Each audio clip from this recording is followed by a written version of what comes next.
Hi, good evening, everyone. Welcome back. So today we'll start with this another chapter on audit report. So when you talk about reporting requirements, audit report, so you can say this is the most important aspect of the audit cycle. If you look at it from the perspective of client, you can say any company which is involved.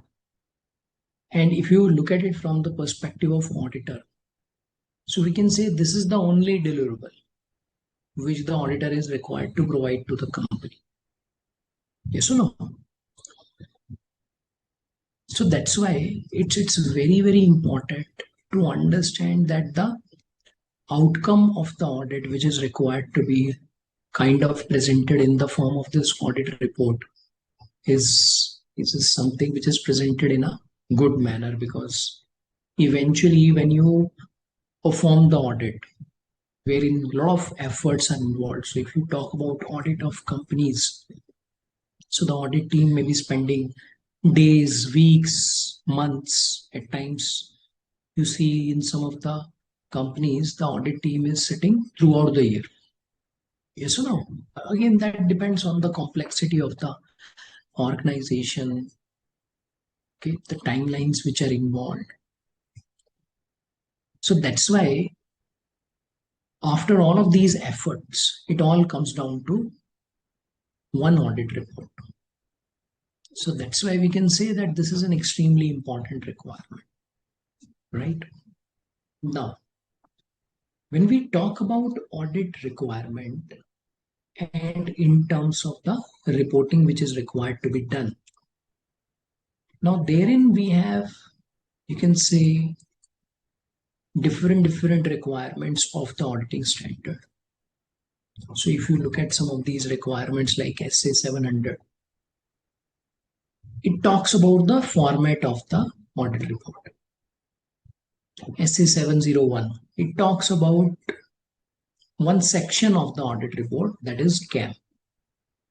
Okay, similarly, you may see modifications in the audit report at times.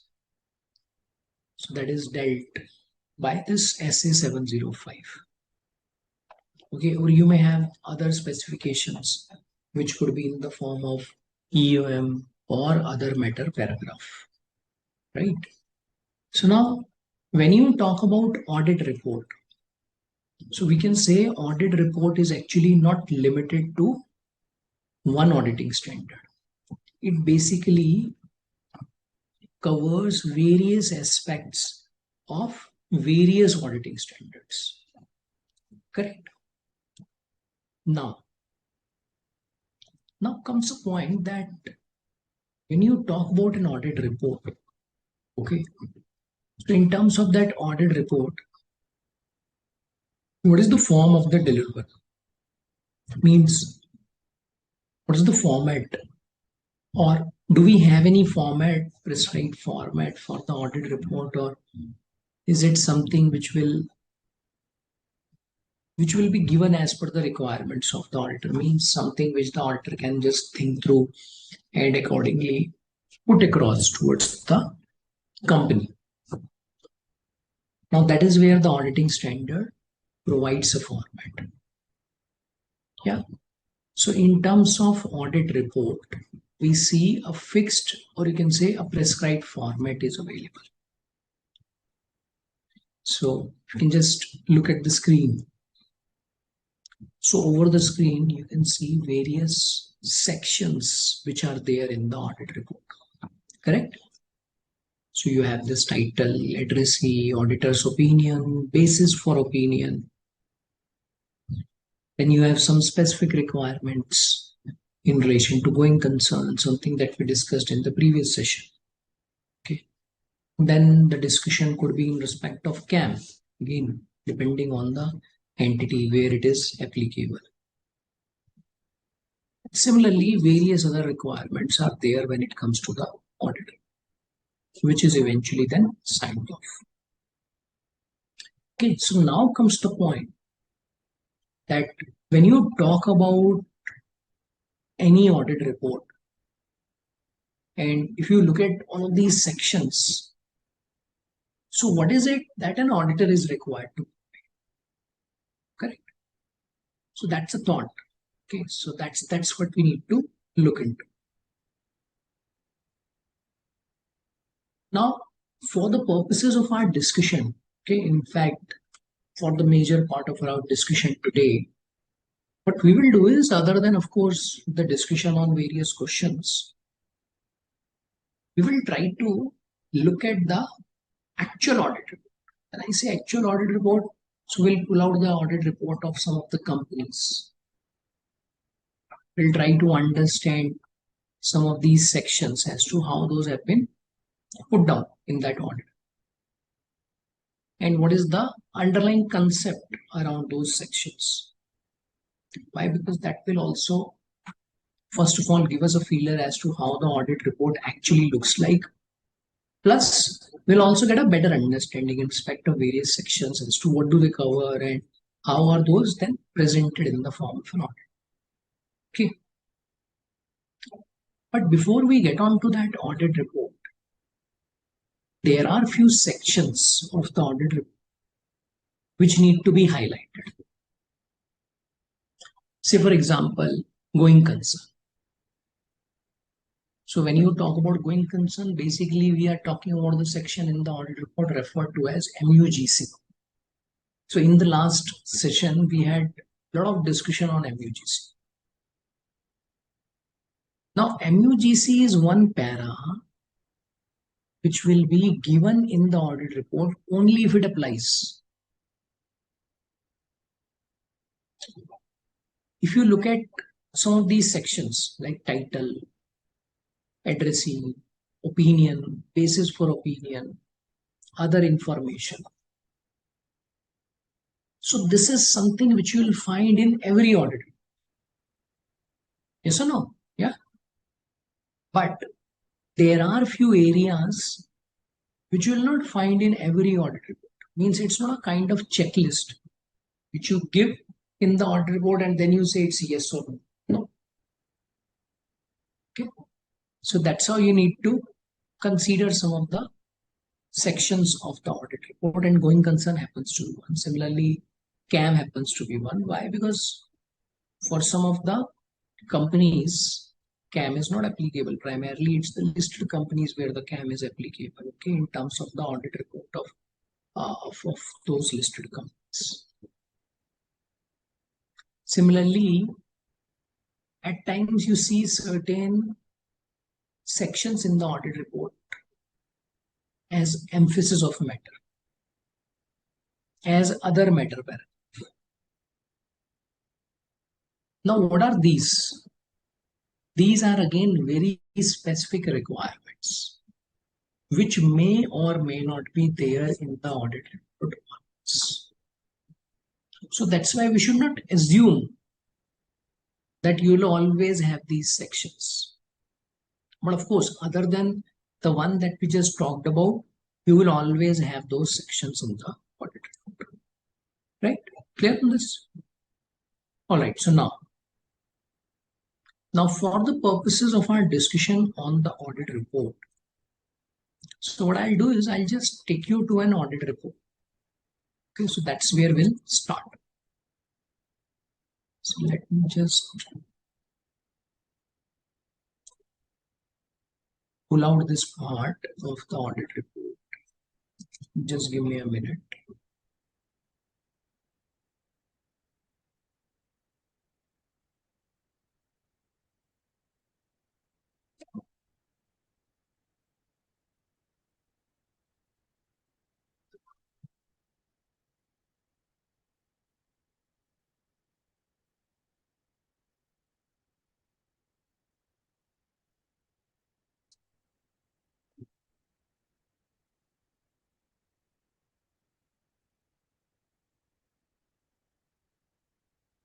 Okay, so now while I pull out that this audit report, in the meantime, let's try to understand some of the important areas you'll always see in an audit.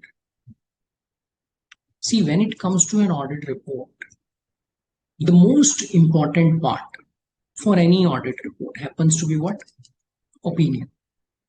Yes or no? And in terms of this opinion, what do you find? In terms of this opinion, you will always find that in case of an audit report, right, you will always have one requirement which is in relation to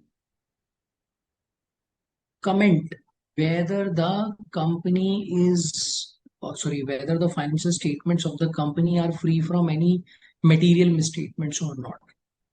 Okay, and how do you present it? So that's something you will present by calling them as to whether the opinion in respect of the company is true and fair or not. Correct. So that's something you will see in case of an audit report. Okay. Further, when you talk about any audit report, other than this para in respect of the opinion, what do you have? Basis for opinion.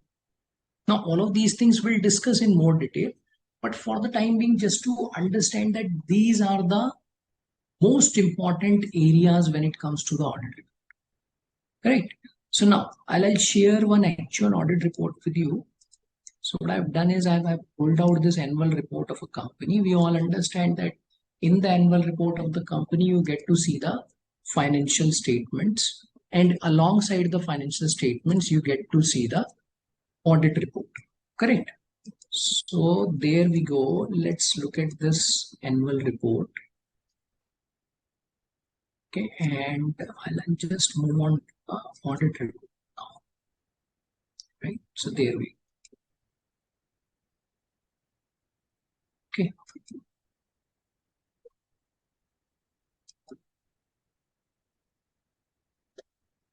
I think I'll have to increase the size for your reference. Okay, now as you can look at the audit report for this company. So basically, how do you start? First of all, you'll talk about the audit report itself, correct? And then you'll talk about the addressee. To whom is this address? So this is addressed to the members of the company. So it's all standard. And then you have this you can say basically about the report. So it's a report on the audit of the financial statements. Correct. So that's what you'll specify in the audit report. And then you start with the opinion para. Now this para is important. Okay. So that's why let's try to go through this para in detail.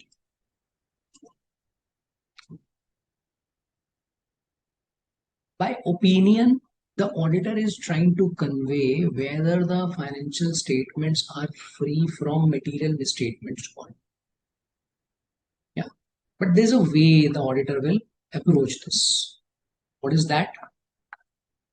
First of all, if you read the language, auditor is conveying what is it the auditor has done. So let's read this. We have audited the standalone financial statements of TCS, which comprise balance sheet, P&L, cash flow, statement of changes in equity, okay, and notes, material accounting policies, so and so. See, even though if you look at the title, if you look at the headers, it's all about audit of financial statements. And we all understand that the financial statement comprise of what all components. Still, when it comes to the auditor will be very specifically talking about all the areas auditor is handling, auditor is looking into. Okay. Now, once the auditor talks about as to what has been audited by the auditor, that's when we move on to the opinion. So now the auditor says, in our opinion, and to the best of our information, according to explanations given to us, for said financial statements, Give the information required by Companies Act in the manner so required, give a true and fair view. Now comes the most important. Give a true and fair view. Yeah. So this is what the management, this is what the stakeholders are looking for. Correct. And then the auditor is saying in conformity with accounting principles of the state of affairs of the company means balance sheet. Its profit and other comprehensive income means P&L statement. Changes in equity means statement of changes in equity. Its cash flows. So now when the opinion is given, there again auditor is picking up all the components one by one. Balance sheet is saying P&L, cash flow, statement of changes in equity. All the components are covered by the auditor. Clear? Now, moving further. Once the opinion is given, that's when the auditor will also be covering as to what is the basis for that. Yes or no? Because if let's suppose some opinion is provided, what is the basis for coming up with that opinion? So the next para talks about this opinion which the auditor has provided as to what is the basis for that. Okay. Now the auditor says we conducted our audit in accordance with SAs. Our responsibilities under SAs are further described in auditor's responsibilities section of our report. Okay. Now, for the purposes of explanation of various responsibilities of the auditor, there is a separate section in the audit report itself. Okay. So that's why, just to not duplicate that, what is the auditor doing? So they are just referring to that section. So they are saying if you want to look at the responsibilities which are there on our part, go and read that section. Yeah, but this reference is important. Why? Because otherwise the stakeholders may not know about it. Right? Then he says, we are independent of the company in accordance with Code of Ethics issued by ICAI together with ethical requirements, so and so. And we have fulfilled our ethical responsibilities in accordance with those requirements and the Code of Ethics. So that is also specified, right? Then comes the most important para. Now the auditor says, we believe that the audit evidence we have obtained is sufficient and appropriate. Can you see this? Yeah. So all this while, we have discussed this quite a lot in our previous sessions. That it's the audit evidence which the auditor is trying to look at. Why? Because that will become the basis for the auditor to conclude, for the auditor to opine. So that's why over here, when the opinion is given, auditor is specifying that the evidence which was required to be sufficient, to be appropriate, I've got that evidence. Okay. And that becomes the basis for this opinion which has been provided by me. Clear? Yeah. Again, a very, very important aspect. Yeah. Now, when we talk about audit report in terms of the opinion and basis for opinion, see, whenever the opinion is clean, which you have in the given case, why? Because you can see the auditor is giving true and fair view. So that means opinion is clean, means financial statements are free from material misstatement. So that's the outcome. Correct? Now, When you look at the header of the audit report, in this case, what is the header? Opinion. Header doesn't say clean. Similarly, when you look at the basis, it says basis for opinion. Whenever the opinion will not be clean, means it's modified. So what will happen? In the header itself, you will see the change. Okay. Over there, the header will specify whether it is qualified opinion or adverse opinion or it's a disclaimer of opinion, right?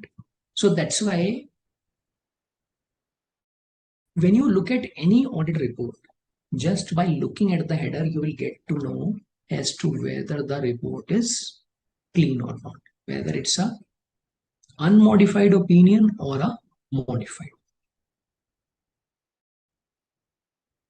Clear on this? Yeah. So this is one of the most important aspect, you can say, and of course the core of any audit report. Yeah. So that's what the stakeholders, or you can say that's what the so basically that's the purpose of an audit report actually, right? Now generally thought, see, those who understand the audit report, who are familiar with some of these requirements of the audit report, and basis the discussion we have had so far, what is the thought generally? That if, let's suppose, opinion is unmodified, everything is fine in the company in respect of its financial statements,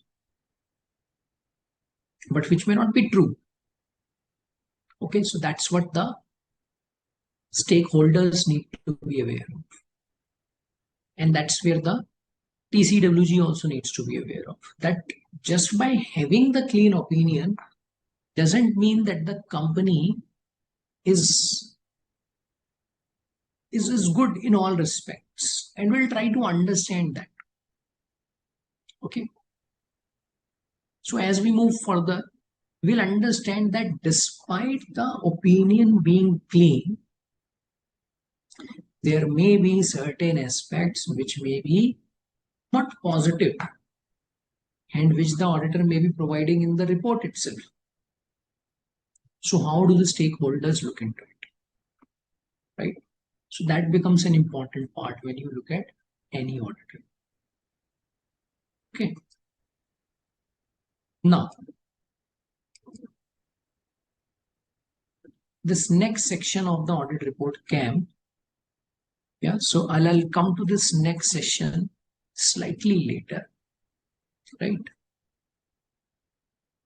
Now what we will do is we will move on to this next section in the audit report, something that you call as other information. Okay, of course, other than that, there will always be some sections like going concern, means MUGC, emphasis of matter, other matter paragraph. So we'll pick up all of those areas. Once we get on to the modification part, we'll pick up that part as well. Yeah, before that, I'm just looking at this other information. This is another important piece, right, for one to look into. Okay, now, what is this other information? And what is the importance of this particular para in the audit report?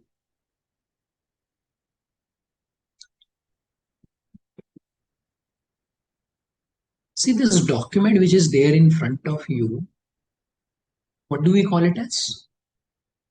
You may be calling it as audit report. Yeah. But if you look at this entire file, which I have pulled out, wherein we moved on to the audit report. So this entire document is called as annual report. Yes or no? Yeah. So this is annual report. Now let's try to look at it from the perspective of users of the financial statements. Okay, now I'll just share one working file with you just to get a thought as around this other information. So I'll just share this file with you. Just give me a minute.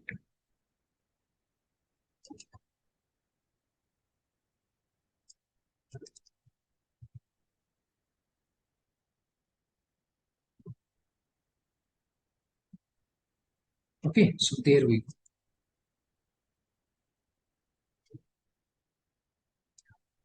Now in the annual report, what are the documents that we have? We have this audit report, correct? Alongside you will see financial statements. So let me just draw this.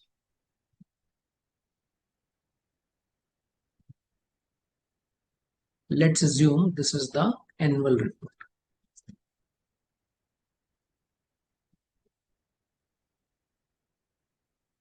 Okay. Now in the annual report, there are various documents. Means there are different reports. So annual report is what? Annual report is a report which comprises of various other reports. So let's suppose this report is running into 500 pages. So it's not a single report. It's actually various reports which have been put together and which has been named as annual report. Okay. Now, in this case, we have audit report. In this document, we have financial statements. Correct? Then there is another document that we may have management discussion and analysis. Then you have director's report. Okay. Then you may have this BRSR, business responsibility sustainability report, right? Something that we looked at earlier. And so similarly, there are various others. So I have not given any exhaustive list. Yeah, so there will be other reports as well. Okay. Now, as an auditor, we are concerned with what? Financial statements. So of course, our objective is not to go beyond that. So we are limited to financial statements. We'll talk about the financial statements only. Right. Now, in respect of this financial statement, now what do you have?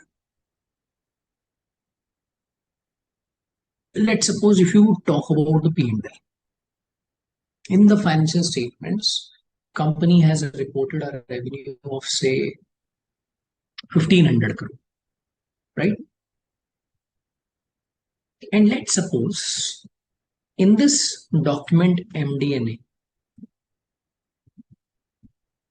somewhere there is a discussion on revenue, right? And the numbers are also covered while explaining. The discussion also covers the numbers. Say it's about financial year 25-26, right? So that's where the numbers are discussed, that the revenue of the company is so and so. But in the MD&A, say the stakeholder, when the stakeholder is going through the MD&A, so the stakeholder gets to understand that the MD&A talks about revenue as, let's suppose, 1550 crore or say 1510 crore. Somewhere there's a discussion around the revenue wherein the number reported and MD&A happens to be different from what is there in the financial statements. Now, let's try to understand it from the perspective of stakeholders, say the user of the financial statement. Okay. Now, when the user has, say you are the user of the financial statement, and for looking at the financial statement, what did you do? You downloaded the annual report. Yeah. So when you downloaded the annual report, you also flipped through some other documents which are there, same DNA. And what did you find? That at two places, numbers reported are different. In such a situation, what will happen? Yeah, so just think about it. What will happen? If let's suppose you are the user of the financial statement, you will get confused. Yes or no? You will get confused as to which number is correct. Because clearly there is inconsistency in terms of what is reported in financial statements and what is reported in MD&A. Maybe there is a typing error in the MD&A, but that's an inconsistency. Yes or no? Now you may be thinking, but why are we discussing about any document other than the financial statements? See, that is important. Why? Because if you look at it from the perspective of stakeholders who are involved, it's important. So that's where a care has been given in respect of such type of issues which may arise. And how do you handle that? Through that section in the audit report that you call as other information. Now, any information which is other than financial statements, say when you talk about MD&A, director's report, anything which goes along with the financial statements. Now, all of these things are going together. Now, what do you call that information as? Other information. Okay. Now, what is the requirement in the other information section? I can see this query from Manish. So, it's management discussion and analysis. Okay. And please remember, it's only an example I have given. Now, similar to this, there are various reports which form part of annual report. It's not one, there are many. Now, the question arises that is the auditor supposed to audit that information alongside? Is that the expectation we have from the auditor? Answer is no. Okay. So clearly that is not the expectation. So how do we handle that? So let's read this para. You will get the clarity. Okay. This other information para. So it says company's management and board of directors are responsible for other information.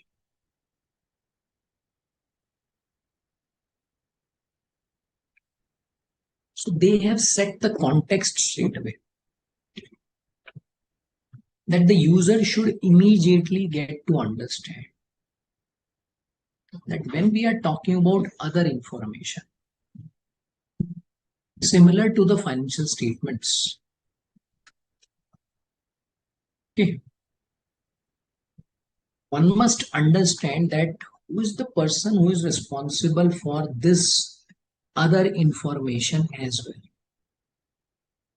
Is it the auditor? No. Again, it's the company.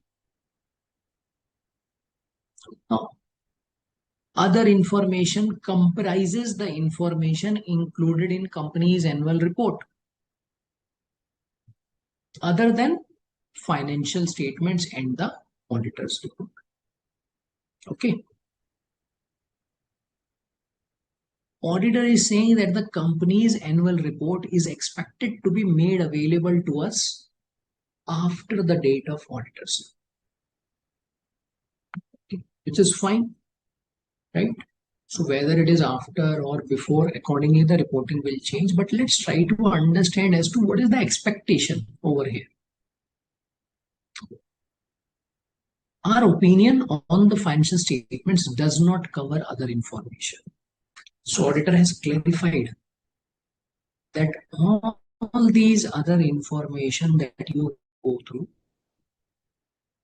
we are not auditing that. Further, it says, in connection with our audit of the financial statements, our responsibility is to read the other information identified. When it becomes available, and in doing so, consider whether the other information is materially inconsistent with the financial statements, or our knowledge obtained in the audit or otherwise appears to be materially misstated. So that means a consistency check is required. Auditor is not auditing that. Auditor is only reading that. Okay. And through that, if let's suppose there is any inconsistency, that's what the auditor will definitely try to get fixed. Okay, maybe somewhere there's a problem in the financial statements, which he may get to while going through these reports. Okay, or maybe these reports may have some issues which the auditor can ask the management to fix. Right? When we read the company's annual report, if we conclude there is material misstatement therein, we are required to communicate such matter to TCWG.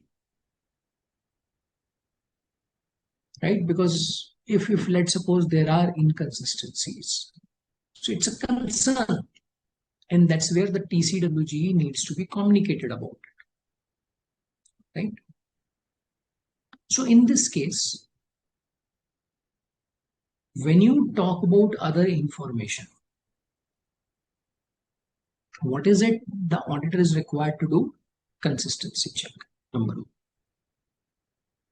Once that is done, auditor will be looking into it. If there are any gaps, get that fixed, and of course report. Discuss with the management, discuss with TCWG.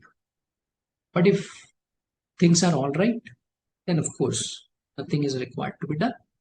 But if let's suppose this document is not made available, so will the auditor keep waiting for the audit to be completed? No. Will the auditor hold the audit in such a scenario again?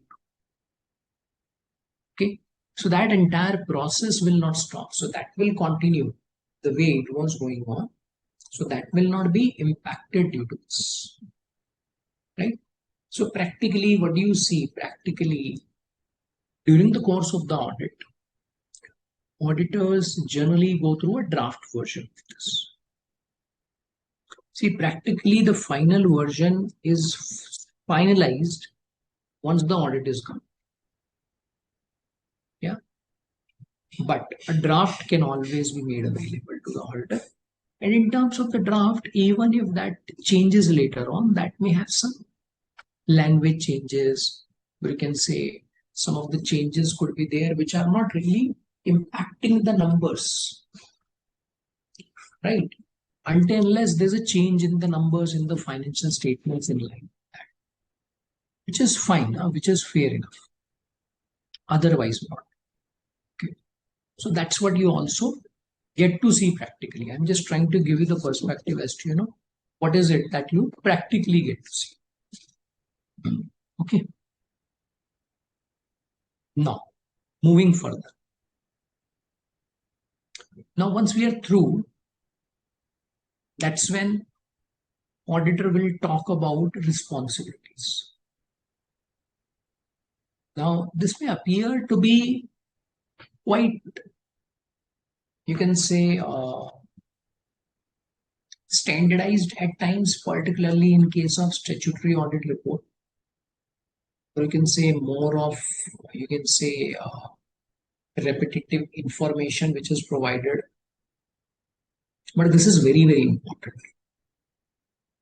And if you look at it from the perspective of users of the financial statements, yeah, it's very, very important for the users to understand as to what the management is required to do and what the auditor is required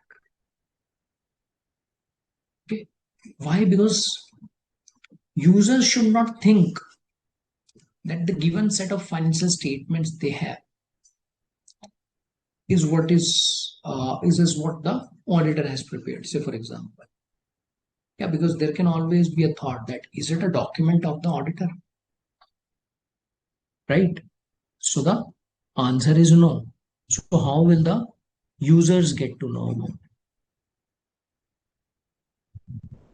And that's where this section becomes. Now it's a very detailed one. We'll not go through each and every course requirement which is specified, but some of these points could be important for you. So let's try to read through some of those important areas which are specified. See, at times there's always a question that before we start the audit, there is always an engagement letter. Yes or no? And in that engagement letter, the scope is very clearly defined. Management responsibilities are also defined. Auditor's responsibilities are also defined in that engagement letter.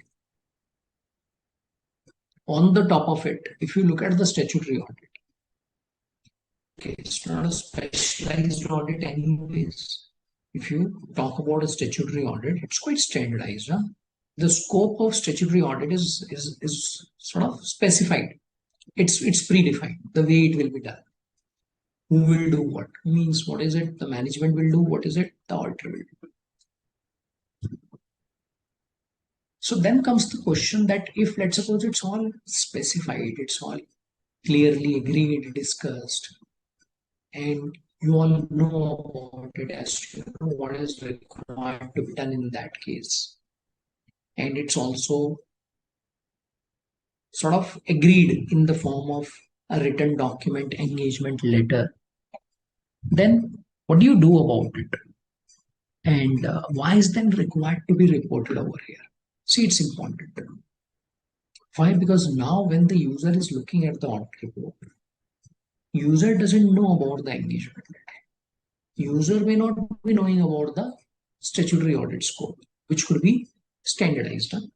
Yeah, so that's why for those users, because now it's not an internal team, or you can say it's the management which is reading this. Maybe any stakeholder. It may be any person who is interested in the financial statements. So that's where this information becomes important. Yeah. So now what do you provide? Company's management board of directors are responsible for the matters specified with respect to preparation of financial statements. This responsibility also includes maintenance of adequate records, okay, in relation to safeguarding of assets of the company, preventing and detecting frauds, other irregularities, selection and application of appropriate accounting policies, making judgments and estimates that are reasonable and prudent, design, implementation, maintenance of adequate internal financial controls. Yeah. So all of these, who is responsible for that? It's the management. Okay. Further, it says, while preparing the financial statements, management board, they are responsible for assessing this going concern assumption as well. Again, a very important part. So who has done this exercise? Company again, right? Now, once the management responsibilities are specified, then comes the responsibilities on the part of the auditor. So now the auditor will specify what is it the auditor has done. Now this part becomes all the more important. There are a couple of reasons for that. If you go back to the basis for opinion para, okay, when we looked at that para, that is where the auditor is explaining his responsibilities and giving the reference of this para. So anyways, for the basis to be explained, it's important for the users to know about the auditor's responsibilities. Yes or no? So that's one. Further, to differentiate between what the management is doing and what the auditor is doing, it's important that the auditor clearly brings out his responsibilities. Okay, so let's look at some of the responsibilities which have been specified. Our objectives are to obtain reasonable assurance, okay, as to whether the financial statements are free from material misstatement, whether due to fraud or error, and to issue an audit report that includes our opinion, okay, which has been done. Then the auditor is explaining what is reasonable assurance. Reasonable assurance is a high level of assurance, but it's not a guarantee that an audit conducted in accordance with SA will always detect a material misstatement when it exists. Right? Misstatements can arise from fraud or error and are considered material if individually or in aggregate they could reasonably be expected to influence the economic decisions of the users taken on the basis of standalone financial statements. Okay, so now the auditor is very clearly specifying what is the scope, what is the role, what is the responsibility. Okay, then of course there are a lot of aspects of the auditor in terms of his responsibilities which are explained. It may be in relation to identification and assessment of risk of material misstatement, very important part, obtaining an understanding of internal control framework, evaluating the appropriateness of accounting policies, concluding on the appropriateness of management and board of directors use of going concern basis. Yeah, evaluating the overall presentation, structure, content, all of these aspects become important on the part of the auditor. Further, the auditor says, we communicate with TCWG in relation to various matters. Remember the matters that we talked about? Auditor is specifying here that this is our responsibility. Okay. From the matters communicated with TCWG, we determine those matters that were of most significance, and those are considered as CAM. So somewhere auditor is also explaining about CAM here. Okay. Yeah. Now once the users will understand the difference between what the auditor and management is doing, they will get a perspective. Okay. They will also get a perspective of the inherent limitations which could be there in an audit, and that's how they will be able to make a better decision. Correct? Now, moving further. So now what we will do is, now we will talk about this section in the audit report that is called as CAM. Okay, so we skipped this earlier. Now we'll talk about it. Now, what is CAM? How is this required to be looked at? What is the relevance of this? So let me just take you to one document. Just give me a minute.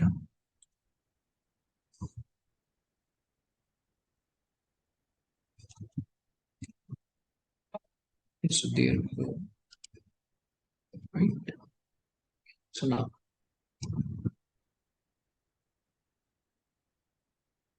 so CAM is a, you can say, an interesting development which has taken place. Now it's been few years since the CAM is getting reported in the audit report, but what is CAM and why is this required to be in the audit? Okay, so let's try to understand about CAM. And I think that is where you'll also get the perspective over the CAM as to why this has been included in the audit report. CAM stands for Key Audit Matters. See, if let's suppose there is an auditor of the financial statements who has performed the audit. Let's suppose the auditor has spent good 6 months for the audit during the year. In case of large companies, it's a very common thing. Okay. Now, during the course of audit, what will happen? Auditor will face, say, certain challenges. Those might be there, right? There could be certain areas which may be quite critical, wherein significant judgment may be involved. There may be some areas which may be quite time consuming. Means significant effort of the auditor will be involved in respect of those areas. Right? Now, when the auditor is performing the audit, so who's looking into it? Management. To a certain extent, you can say TCWG will also get to know about it. Why? Because there will be a communication channel between these two. Okay.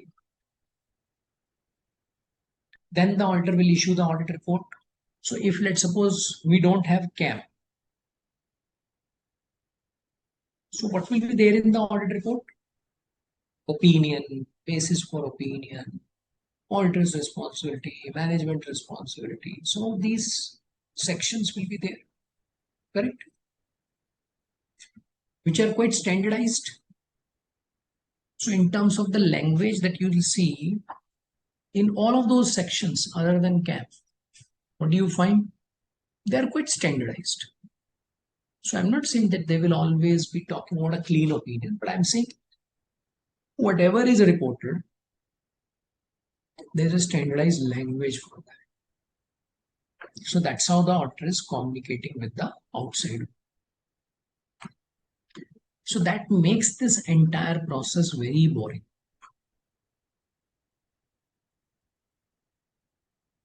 Or you can say the audit report in such a case doesn't remain interactive anymore. The stakeholders will not get to know as to what is happening in terms of this audit process. Yeah. So maybe they will get a conclusion. They will get to see that, yeah, financial statements are all good. But behind that, what has been going on? What has been important, which the auditor has looked into?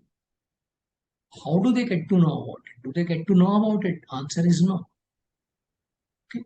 So to bring that interaction between the auditor and the stakeholders, we have this section in the audit report that we call as CAM. Right? So in terms of CAM, what is it the auditor is trying to do? Auditor is basically trying to bring in an interaction. And if you look at this particular section in the audit report, you don't have a standardized language which is sort of predefined. Why? Because it's all about reporting various matters in relation to the entity and which are going to be entity specific. These are not going to be standardized paras, no. So for each and every entity, they will vary or they should be varying, right? Now, what are going to be those matters? So that is what the auditing standard helps in terms of assessment as to what should form part of CAM for a company in terms of the audit. Now, please understand when you talk about CAM, CAM is something which is coming from the audit side. It's not a document for the management. or which is prepared by the management.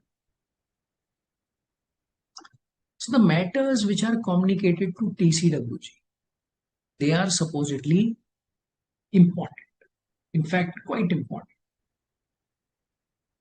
So that could be one basis for CAM.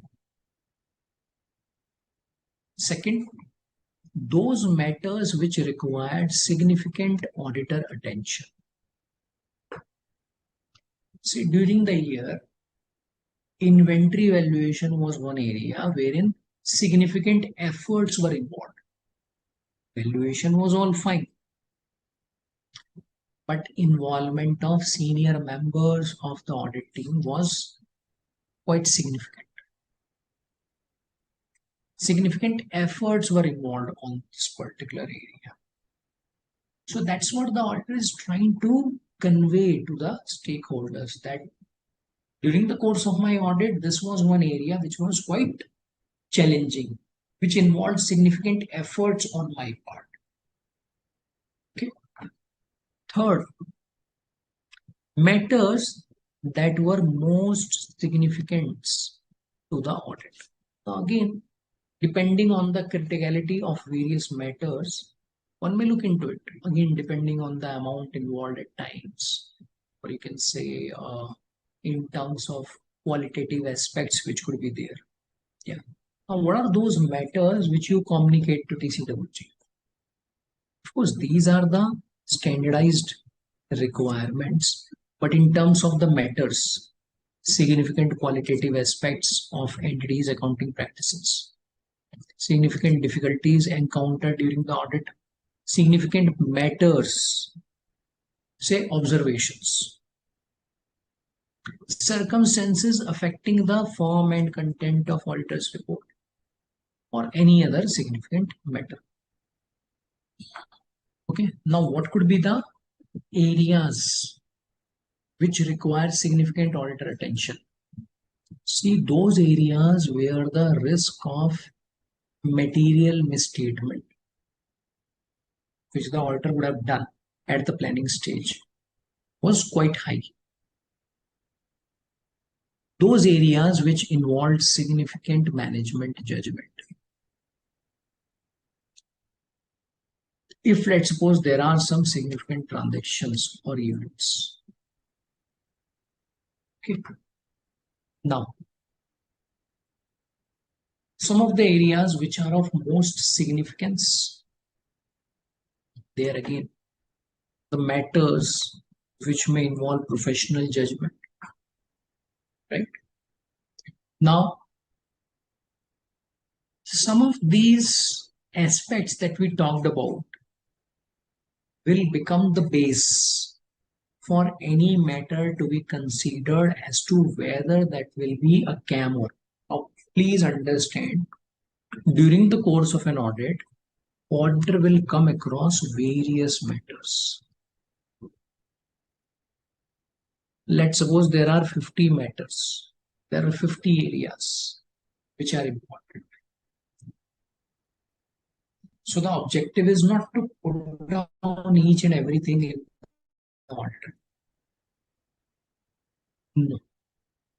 Something which is of most significance. So that's what the auditor needs to evaluate. Now, does it mean that we have a capping in terms of CAM? Means it will be only 2 matters, 3 matters? No, there's no such capping.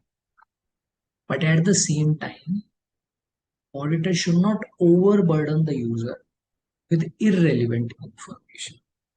Okay? Something which is critical, something which is significant should be reported over there. Yeah, so that's the basis always. Yeah, so that's what auditor needs to first of all analyze as to which matter will be reported as CAM.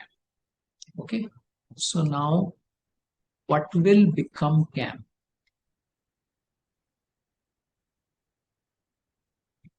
So that's the first thing. Yeah.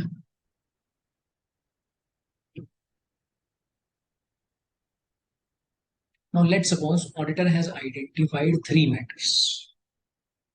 Yeah. So three matters have been identified.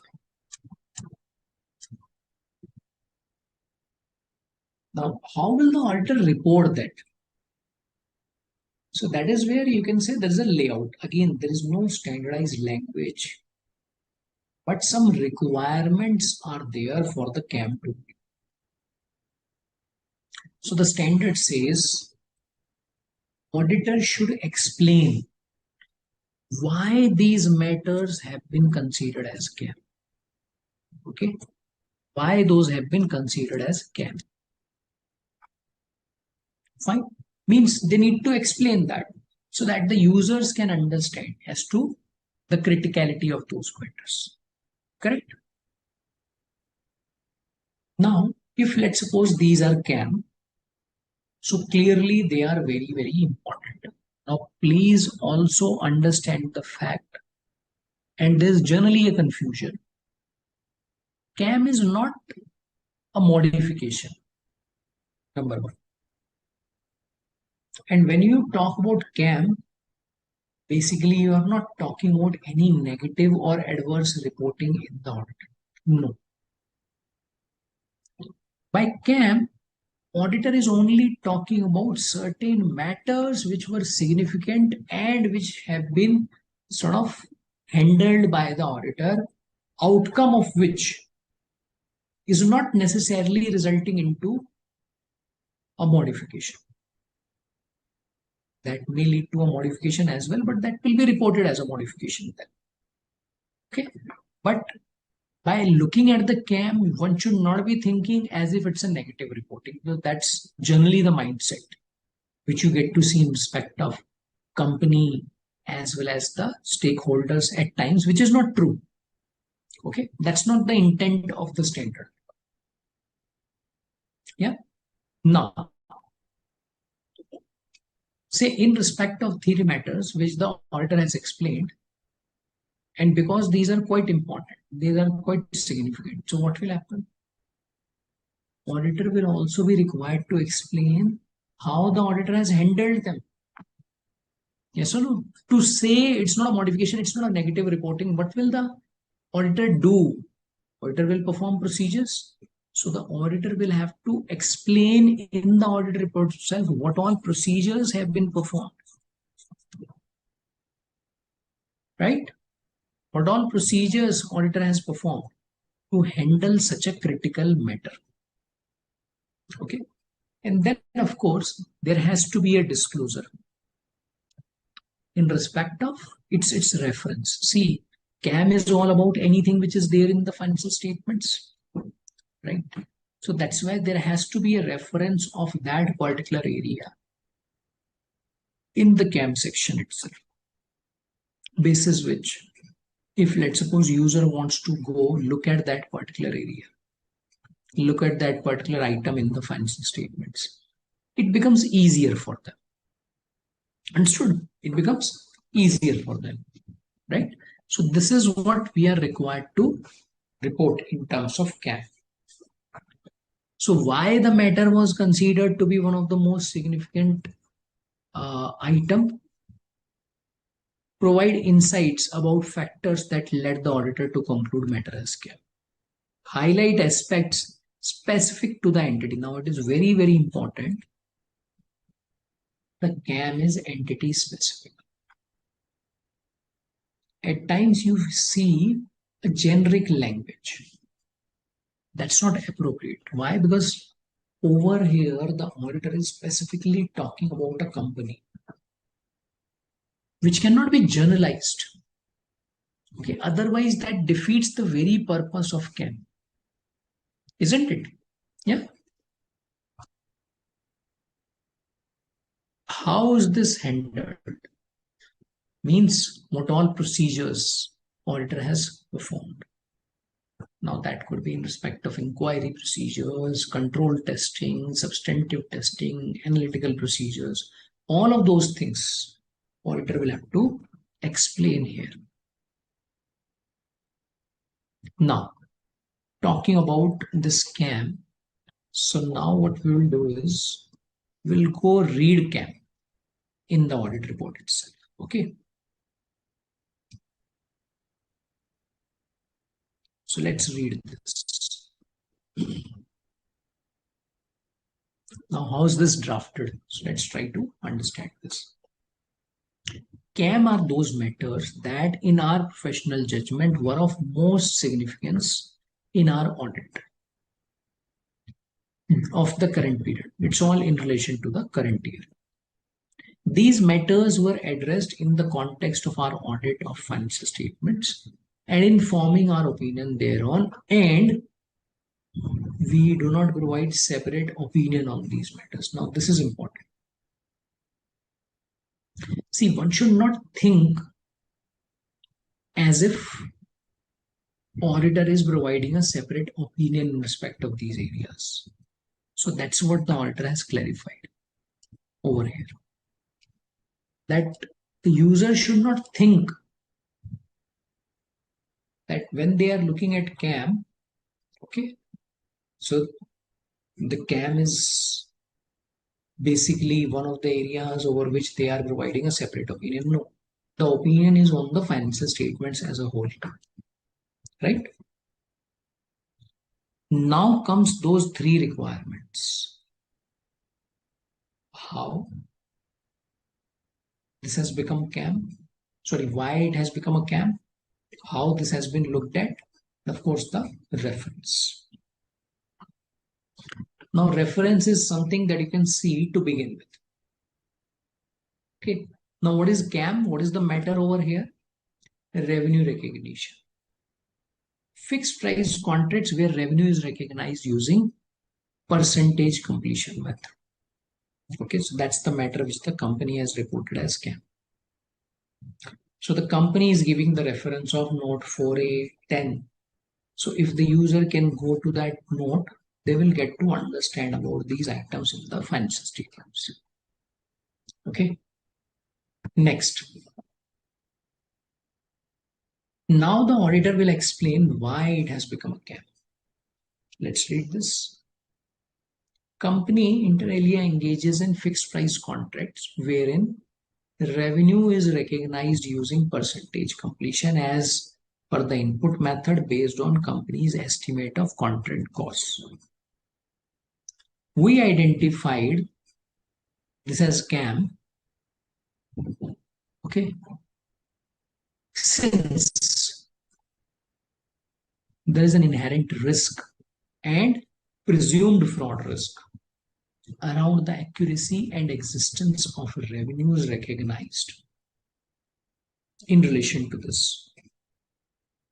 Now, in this particular explanation, if you notice, auditor is trying to be very, very specific. See, they are not talking about revenue recognition as a whole. Yes or no? They are talking about specific contracts. And in relation to that, they are also very specific in terms of the assertions which are CAM. So they are not saying that in respect of this particular area or this particular set of contracts, all the assertions. No, that becomes generic. So they are saying accuracy was a concern. Existence of revenue was a concern. Right? Next, application of revenue recognition using percentage completion is complex, involves estimates, okay, which is about estimating the future cost to completion of these contracts, which is used to measure stage of completion of a relevant performance obligation. Okay. These contracts may involve onerous obligations, which requires critical assessment of foreseeable losses to be made by the company. At the year end, significant amount of contract assets, unearned and deferred revenue balances related to these contracts are recognized on the balance sheet. Yeah. So these are the reasons which led the auditor to conclude this matter to be reported as CAM. Yeah. Now let's suppose if this matter is a CAM, So during the course of audit, what all procedures auditor has performed? So let's look at those procedures. Now in this case, one very important point, and which is at times you can say a sort of gap as well. When you look at these procedures, now the auditor is saying that I have performed these procedures, correct? So that's why it becomes very important that the work papers of the auditor also speak the same language. Yes or no? Yeah. It shouldn't happen that, say, 4 procedures are specified here, but when you look at the work papers, they are having some different procedures. Yeah. So this disconnect shouldn't arise. So this is more from the documentation perspective for the auditor. Right? Now, let's talk about the procedures. So again, you will find all the procedures will be specified by the auditor.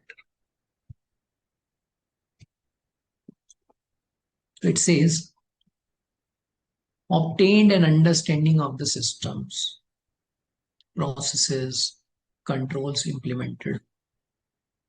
So you can just understand. It's only about obtaining an understanding. Yes or no? But please remember, and that's what we discussed quite significantly during the course of our discussion in relation to matters involving planning, that for the audit purposes,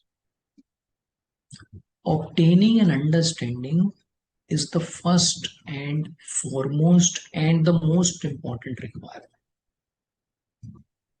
Because if you don't do that, what will happen? What will happen? There are good chances that your procedures are not in line with what is required. Yeah? So that becomes the base. So you can say that's the core. Extremely important consideration. And that's what the auditor has specified also. Yeah, obtained an understanding.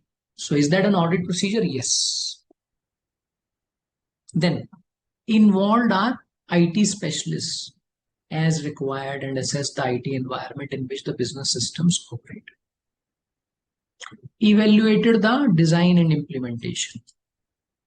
Tested operating effectiveness of companies' key manual and automated internal financial controls over computation of revenue recognition, cost and revenue reports generated by the system, allocation of resources and budgeting systems which prevent unauthorized recording, changes to cost incurred, estimation of contract costs required to complete the respective projects.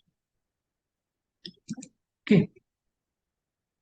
On specific and statistically selected sample of contracts. Now they are also talking about the sampling methodology, sampling technique. We tested revenue recognition in accordance with the accounting standard, okay, which is Ind AS 115. This includes testing the company's computation of estimation of contract costs, onerous obligations, if any, where we assessed that estimates of cost to complete were reviewed and approved by appropriate designated management personnel. Okay. Performed a retrospective analysis of cost incurred with estimated cost to identify significant variations. Challenged whether those variations are required to be considered in estimating the remaining cost to complete the contract. Assess the appropriateness of contract assets, unearned and deferred revenue on balance sheet date by evaluating the progress of underlying contracts, milestones achieved to identify possible changes in estimated cost to complete. Inspected the underlying documents. So you can see all the procedures they would have performed, they have listed down. Tested the details of sample of journal entries. Okay. Assess the appropriateness of related disclosures. Yeah. So can you see this? Yeah. All these procedures, they have specified as to what all has been performed by the auditor in terms of these CAM. Understood? So now this one section, if you just go back to the language which was covered in respect of the procedures, in respect of assessment as to why this has become CAM, and if you look at the matters itself, so is it possible for auditing standard to specify that for a company these matters will become the CAM? This will always be the basis for matter to be considered as CAM.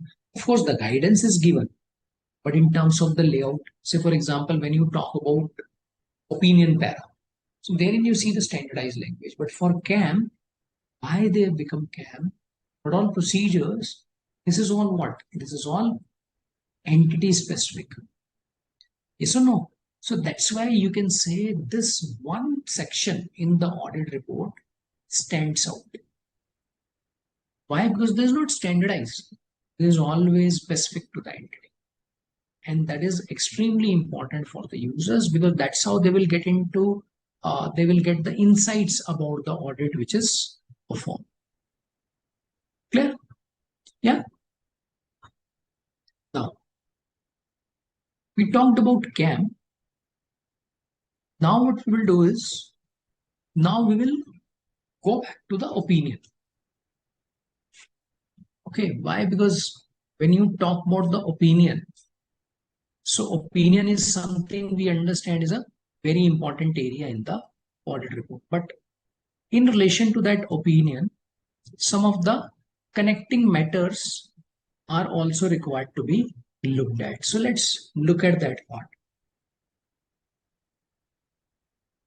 Yeah, because some of these matters and some of these reporting requirements may also have an impact on the opinion at times. So we'll look at this, right? Next comes the section about report on other legal and regulatory requirements. Now, what do you mean by this? See, as per the Companies Act, we can say there are various requirements wherein the auditor is required to specify about the procedure performed in respect of that matter. Okay, let's take an example for this. As per section 143, subsection 3 of the Companies Act, auditor is required to specifically report whether the auditor has sought, obtained all the information, explanations which to the best of their knowledge believe were necessary for the purposes of audit. Now you may be thinking that, isn't it something which will happen by default? Because for the auditor to audit, will he not be doing this? Answer is yes. But you can say to a certain extent, it's also a kind of checklist. So there are certain matters, some areas, you can say some questions over which the auditor is specifically required to comment in the audit report. Now, where do they come from? They come from the requirements of Companies Act only. Right? So this report on other legal and regulatory requirements is all about those matters. Okay. Over here, there are few requirements which are quite specific and which are again, which are you can say quite important at times. So if you look at this first para, it says as required by company's auditor's report order as per section 143 subsection 11.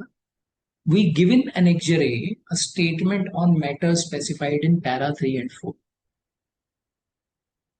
So that means somewhere in this order, or as per this requirement, auditor is required to report on some matters, right? So this is the annexure A that we have. Yeah. So now what the auditor has done is, auditor has specified in this section, okay, in this section as to what all matters auditor is reporting over here. So let me just go back to that part, right? So over here,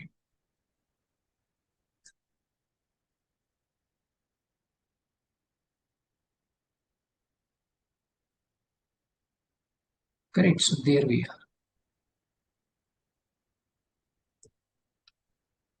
So now when you talk about CARO, so CARO is basically what? It's a checklist, you can say, kind of.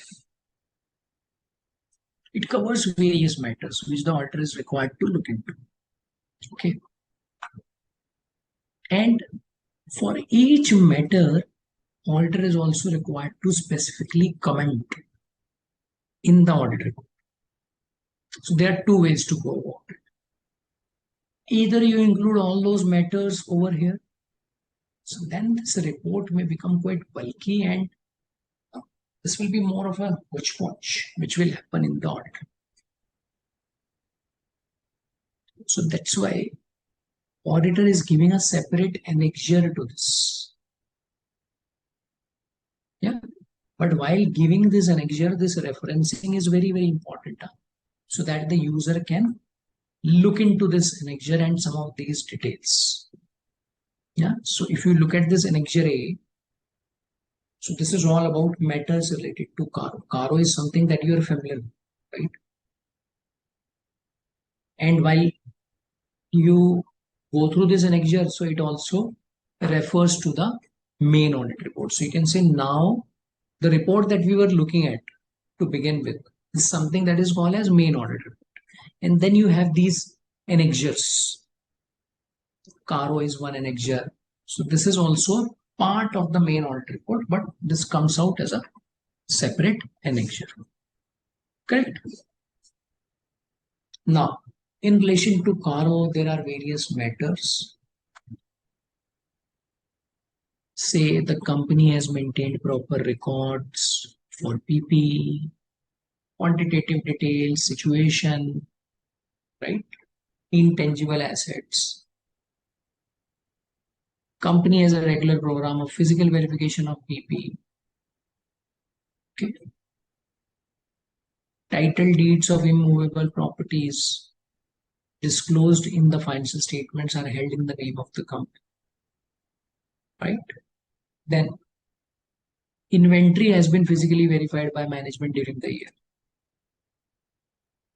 Frequency of such verification is reasonable, and procedures and coverage as followed by the management. Okay, so those were appropriate. No discrepancies were noticed on verification between physical stocks and the book records that were more than 10% in aggregate of each class of inventory. Okay. Company has been sanctioned working capital limits in excess of 5 crore, right? Or not. So these are some of the matters. Now, if you read through some of these matters, you will find that auditor over here is commenting upon all of them as to whether there is any concern around that. Now, does it mean that if, let's suppose, these matters are not reported in CARO, say for example, physical verification of inventory, say for example, when you look at the physical verification of PP, records of PP, title deed. See, even if, let's suppose, when you talk about CARO, CARO is not something which applies to each and every company. Yes or no? There is again a criteria basis which CARO will apply to every company. So what will happen to those companies where the CARO is not applicable? So even in those cases, auditor will be performing these procedures. But over here, the auditor is specifically required to give his or her comments in writing. Okay, yeah. So that's the, you can say, specific requirement which arises in respect of car, right? Now, continuing on this section as regards the other, you can say, reporting requirements that you have. Therein we have this another point. So let me just try look into that para now. Okay, so if you look at this para, so over here it says with respect to the adequacy of internal financial controls, with reference to the financial statements and the operating effectiveness of such controls, refer to our separate report in Annexure B. So what does it mean? Now, auditor is also giving another annexure. Why? Because when you talk about IFC, for IFC, wherever it is applicable, now again, this is not something which will be applicable for each and every company. Wherever it is applicable, what do you find? What do you find? You will find the auditor is reporting upon them separately, right? So let's look at this annexure B. Now here again, what will happen? You will see the annexure and you will see the reference. Now referencing will always be very specific because the user should not get confused, right? Now, if you look at this report on IFC, so this again works in a similar manner. The way you have the main audit report. So you can say you have the main audit report, then you have this CARO, then you have this report on IFC. Okay. All of these are what? All of these are nothing but the audit report itself. But that's how you very commonly call them. Main audit report, CARO report, and IFC report. But effectively, these are nothing but the audit report. Or you can say one audit report for a company. Now again, CARO and IFC, you'll have to check whether they are applicable to that particular company or not. Yeah, so they will not apply to each and every company. So there's a criteria basis which you evaluate them. Now, if you look at this IFC report, now in respect of IFC, auditor is first of all giving the opinion. Okay, so they are saying we have audited the internal financial controls with reference to financial statements. In our opinion, company has in all material respects adequate internal financial controls with reference to financial statements, and such internal financial controls were operating effectively as at 31st March based on internal financial controls. Okay, with reference to financial statements criteria established by the company. Okay, next. Now, auditor is giving the management's responsibilities similar to what you will have in case of main audit report. Then the auditor's responsibility. Yeah. Okay. Then meaning of IFC with reference to financial statements, explanation about that. If there is any inherent limitations of IFC. Now, please understand when you talk about this report on IFC, okay, now it's all limited to the financial statements of the company. Yes or no? So that's how it works. So you don't have that in respect of all the controls. Why? Because statutory audit is all limited to what? Financial statements. Yeah, so it all revolves around the financial statements of the company. Right? Clear on this? Yeah. So I think now what we can do is, I think we can take a break now and after the break, we will continue with our discussion. Okay, so Sanket, we can take a break now.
All right. So now moving further.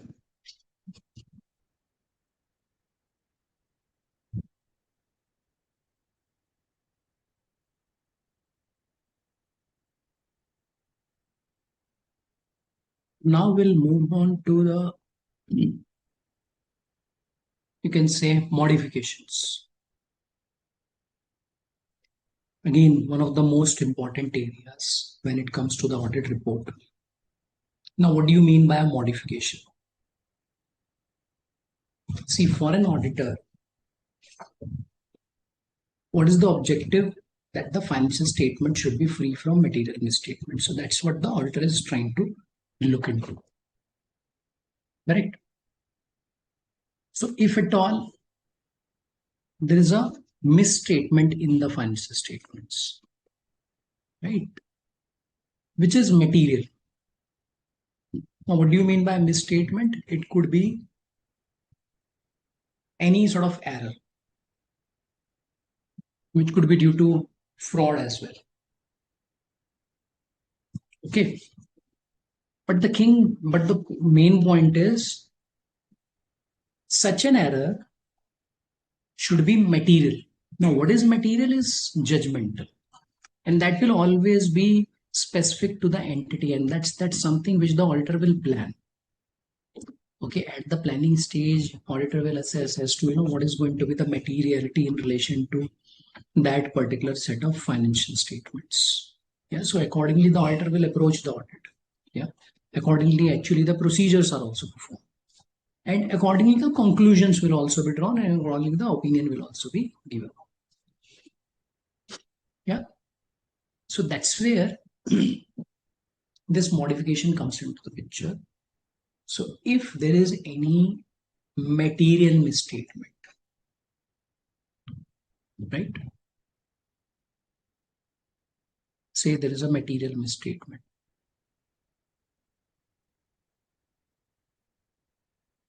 Now what will happen? Auditor will talk to the management. Yes or no? So that the management discussion will take place, that this is the error. And the management may rectify that.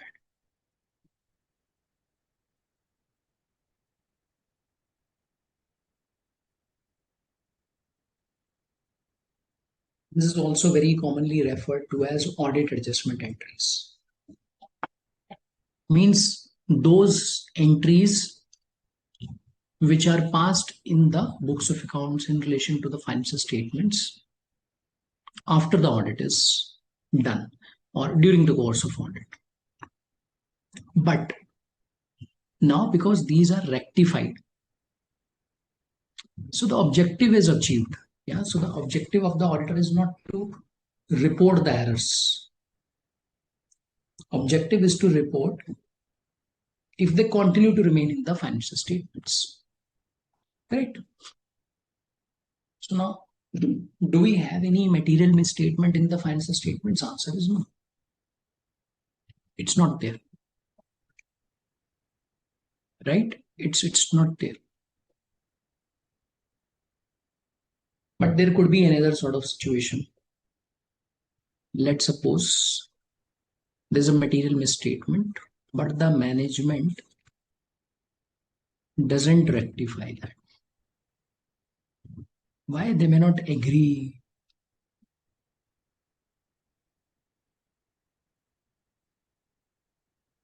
Yeah. Could be various reasons for that. But the important part for us is outcome. Now we are in a situation wherein the misstatement is material. It's there in the financial statements, means it's sitting in the financial statements. Okay. And the rectification is not taking place. Okay, so now what do you do as an auditor? Now, can you give the opinion as clean? Means the financial statements reflect a true and fair view? Answer is no, you can't do that now. Okay, so that's where what do? That's where you go to modification. Now you'll have to modify the opinion. Modify means you are not giving the clean opinion. You are not saying that the financial statements as a whole give a true and fair view. Okay. Now these modifications again can be of three types. So that's what we'll discuss. So I think this table nicely presents various scenarios which are possible in respect of the material misstatements in the financial statements, basis which the opinion should be given. Okay. Now for our purposes, for our discussion, we will segregate it into two parts. Let's suppose as an auditor, when you are performing the procedures, you are getting all the information that you want. So you'll require various information from the management, correct? During the course of the audit. But you are getting all the information. Okay. So you are getting, so let me just say information is received. So when I say information received means all the required information. So you're okay with that as far as information is concerned. Now, whether that information contains an error, basis which you draw the conclusion that the financial statements have a misstatement, so that is a possibility. Yeah. But you have received the information. So management has not denied any information to you. They have provided all that you asked for. Understood? So they have provided all that you asked for. Right? Another situation is wherein you are asking for the information, but that is not provided to you. So let me just say, second situation is information not received. Okay. So you asked for the information, but that is not received. Maybe partly, maybe fully. Again, it may vary. But that's a constraint that you have. That's a limitation which has been put. Okay. So we'll try to understand the impact in both the cases. So let's talk about the first situation. Let me just call it as A. Wherein any information that you asked, management has provided that. Right? Now, when you've got all the information, so what will happen? You will be able to get onto the impact of the mistake. Yes or no? Now, therein again, two scenarios may arise. One wherein the impact, or you can say misstatement, is material but not pervasive. And the other situation is wherein the misstatement is material and pervasive. It's material and pervasive. Now, what do you mean by pervasive? Let's try to understand that. See, pervasive means something which covers or which impacts the financial statements as a whole. Okay. Let's take a couple of examples to discuss as to, when you have this material misstatement not being pervasive and material misstatement being pervasive. So let's look at a working file.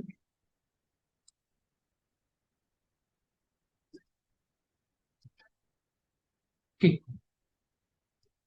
Now, In this case, say you are looking at the financial statements. Okay. In the financial statements, what do you have?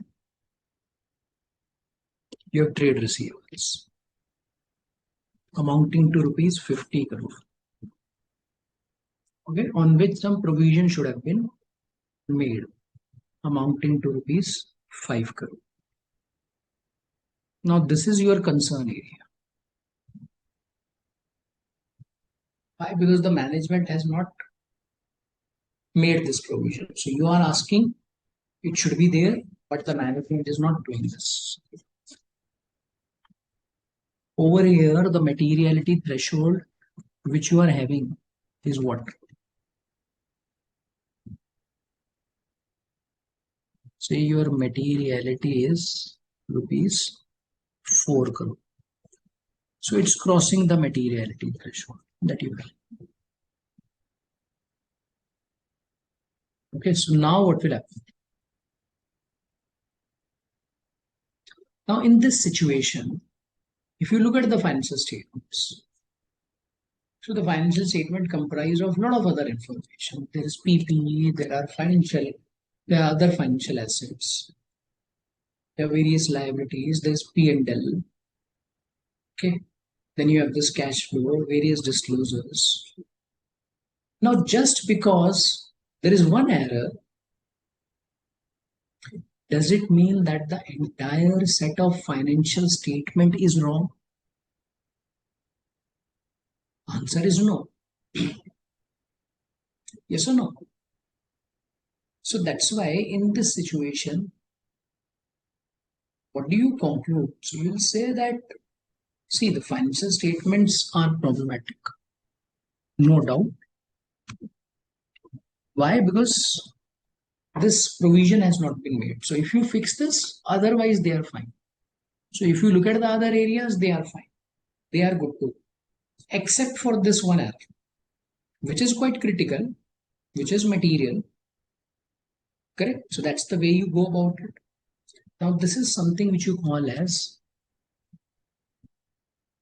material, but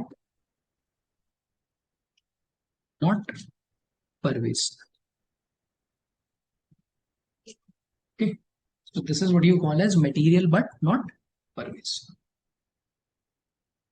Clear? Yeah. Now,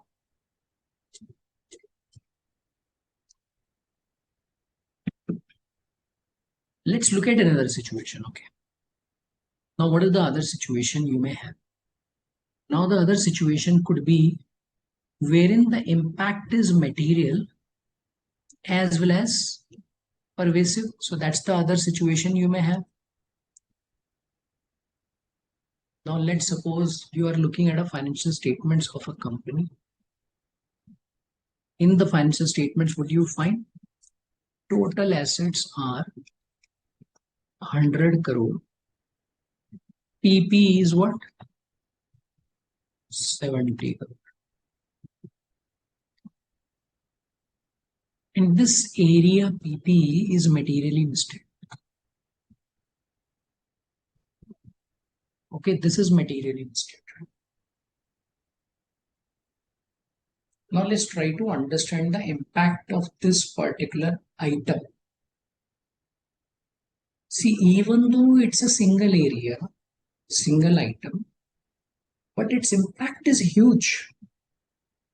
Why? Because it covers major chunk of the balance sheet.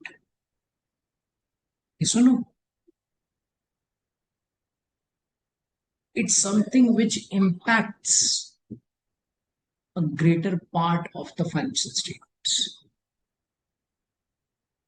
So this is what you call as material and pervasive.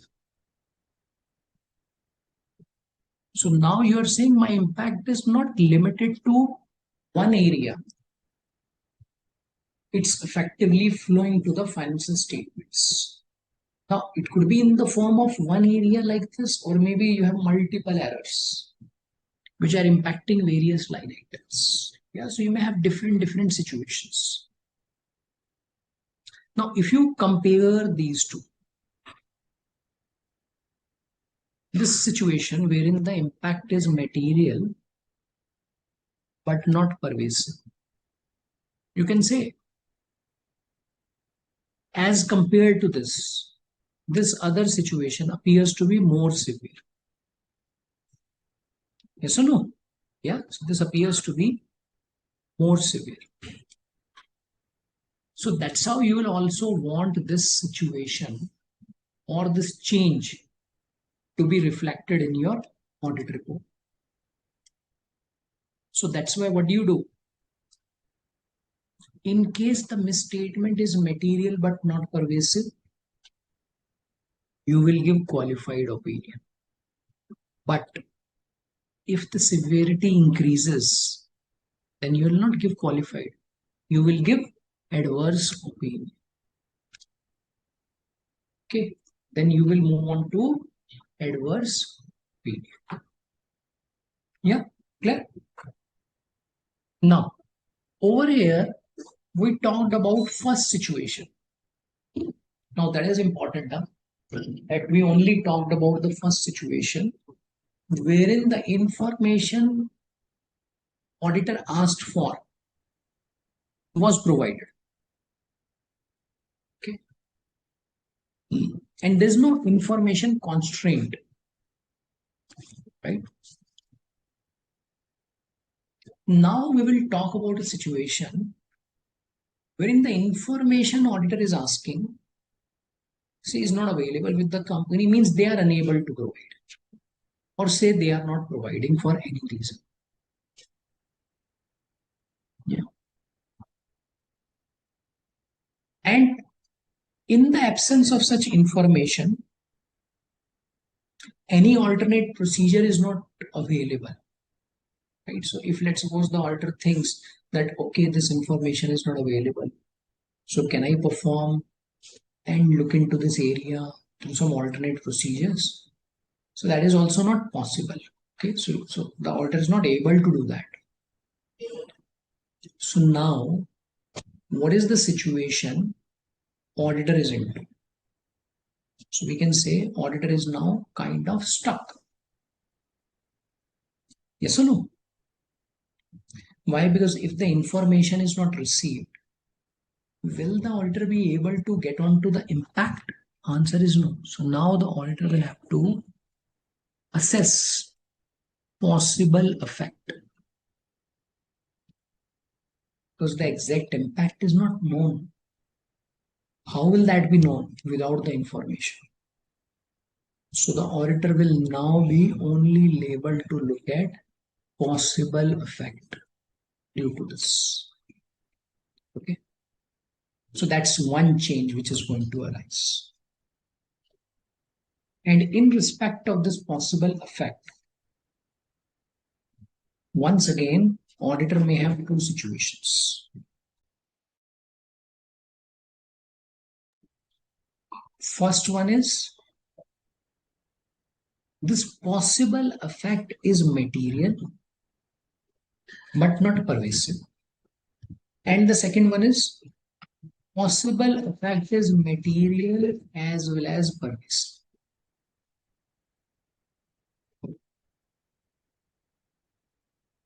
See, if the impact is material but not pervasive, so here again, what will the auditor do? Qualified opinion. Now, generally, there is a thought that if the documentation is not received, if the information is not received, so we'll give the disclaimer. That's true. But that disclaimer arises in a situation wherein the possible effect is not only material but also pervasive. Okay, that is also pervasive. So that's where we'll get on to this disclaimer, otherwise no. Right? Now what we will do is, I think, to get some more clarity around this aspect, we'll try to pull out some more audit reports. Okay, so I think that's the best way to understand all of these reporting requirements. Okay, so one of the audit reports we have already looked at, right? And we'll also compare that audit report that we have already looked at with the other ones. Now, what do we do in that? So, in those reports, we'll try to find out as to what is the language which you'll have in the audit report. Okay, in case that happens to be qualified, right? So now, let me just pull out these reports one by one. Just give me a minute. Okay, and we'll discuss all those situations. All the situations that we talked about, we'll discuss those. Okay. Okay, so there we go.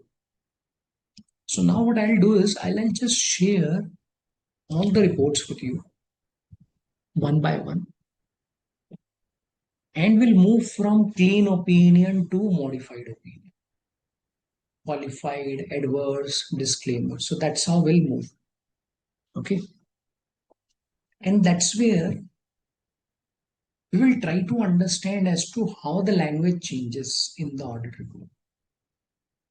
I think with the language change, you'll get to understand the understanding basically about the impact or the matter as to what is the impact which the stakeholders are going to get if at all you have such type of reporting in the audit report. So now this is the one that we had on the clean opinion. I think this is quite straightforward.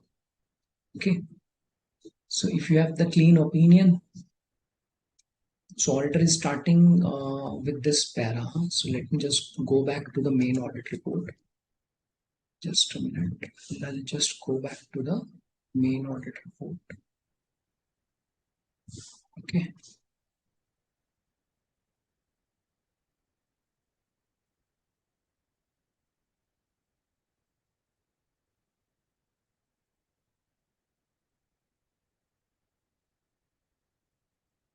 Yeah, so there we are.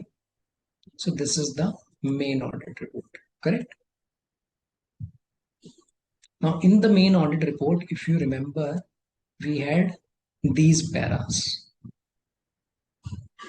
Okay, I'm talking about the opinion para only. We have audited the financial statements of the company so and so, and then the opinion. In our opinion, financial statements give a true and fair view, correct? Now let's see as to how does this change. Say if we are moving from clean opinion to qualified opinion. So now what is the language you will get to see in case of qualified, right? Okay, so let's look at this. Once again, the auditor is starting with the same para. We have audited the accompanying financial statements comprising the balance sheet, P&L, whole lot of information. Okay. In our opinion, except for the effect of matters described in basis for qualified section, aforesaid financial statements give a true.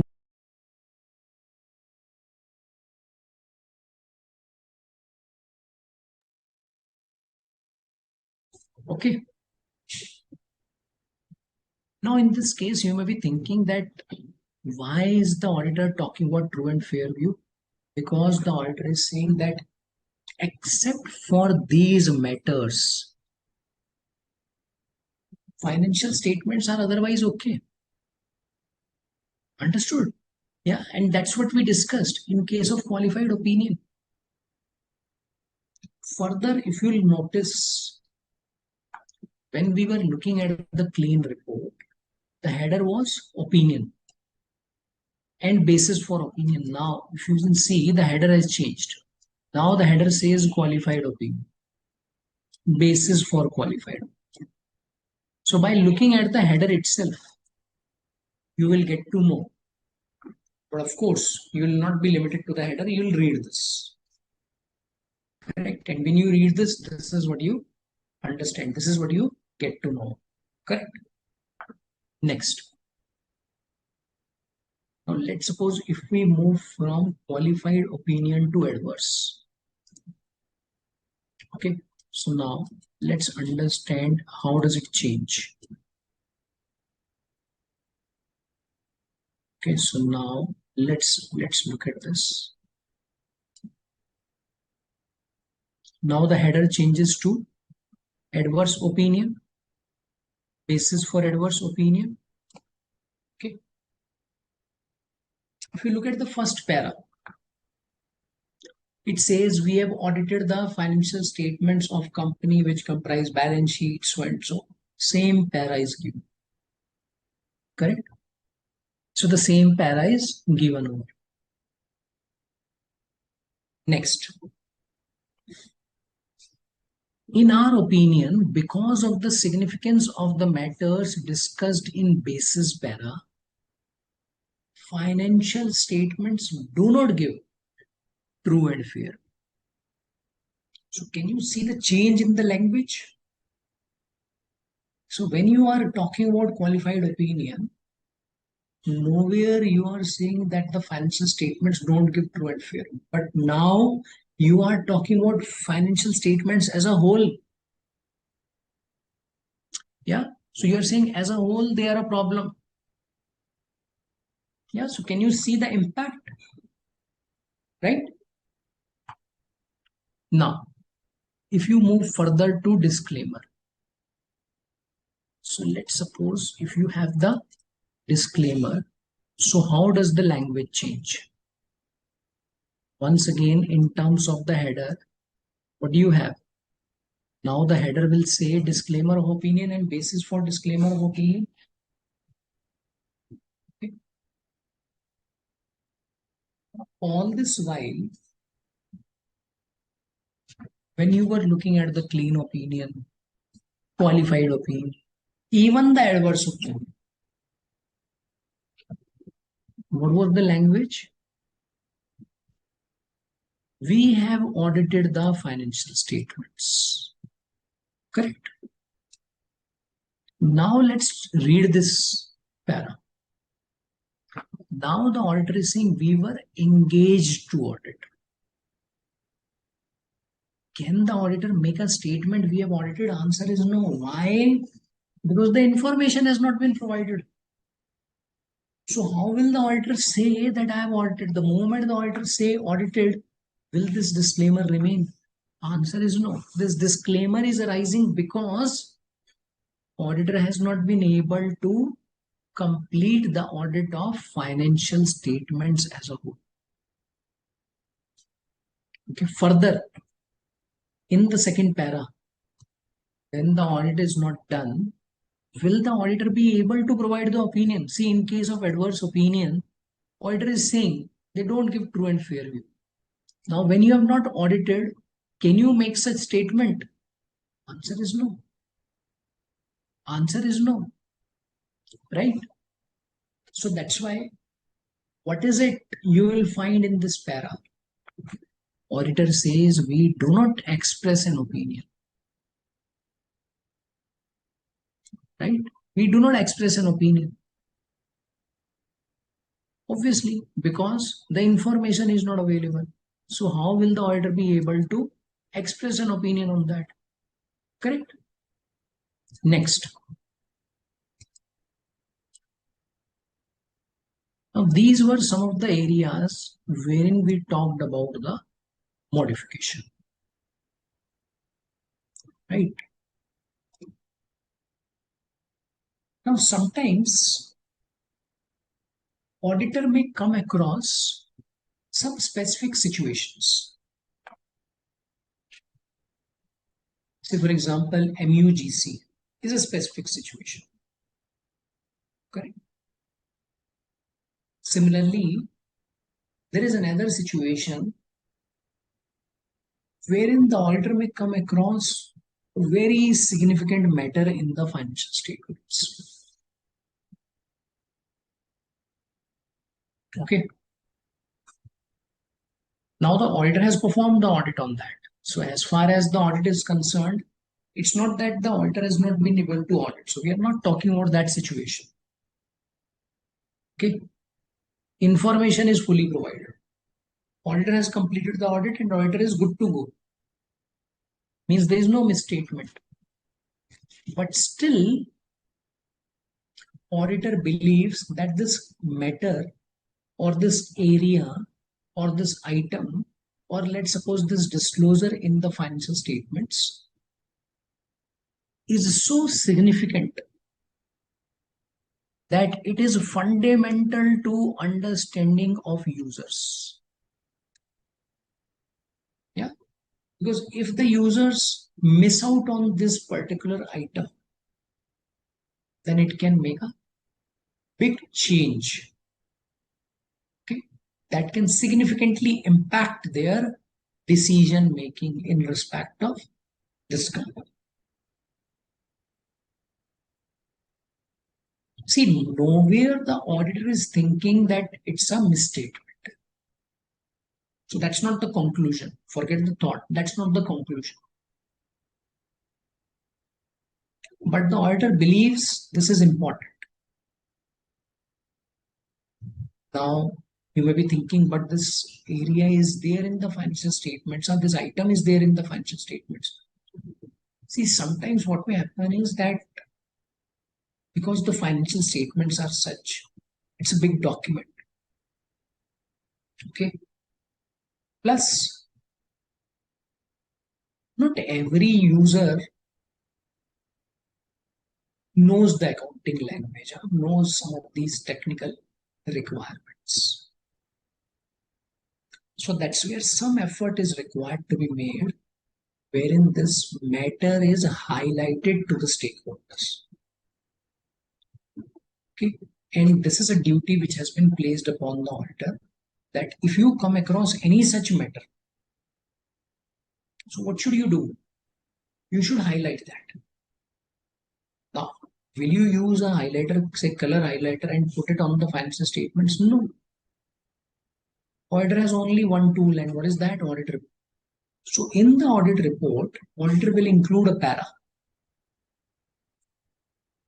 called as emphasis of matter. And in that para, auditor will give the reference of that particular area in the financial statements. Just simply highlighting that part. And over there, auditor will also clarify that please don't misunderstand this to be a qualification or a modification. Okay, we'll look at one audit report and we'll try to understand as to how this is reported. Right. See, there's one very important feature of emphasis of matter. What is that? For emphasis of matter, that item needs to be there in the financial statements. So this EOM, very commonly referred to as EOM, can only be given for those items which exist in the financial statements. Why? Because something which is there in the financial statements can only be highlighted. Otherwise, how will the auditor be able to highlight that? Will the auditor be able to do that? Answer is no. So that's why for EOM, reference is mandatory. Yeah.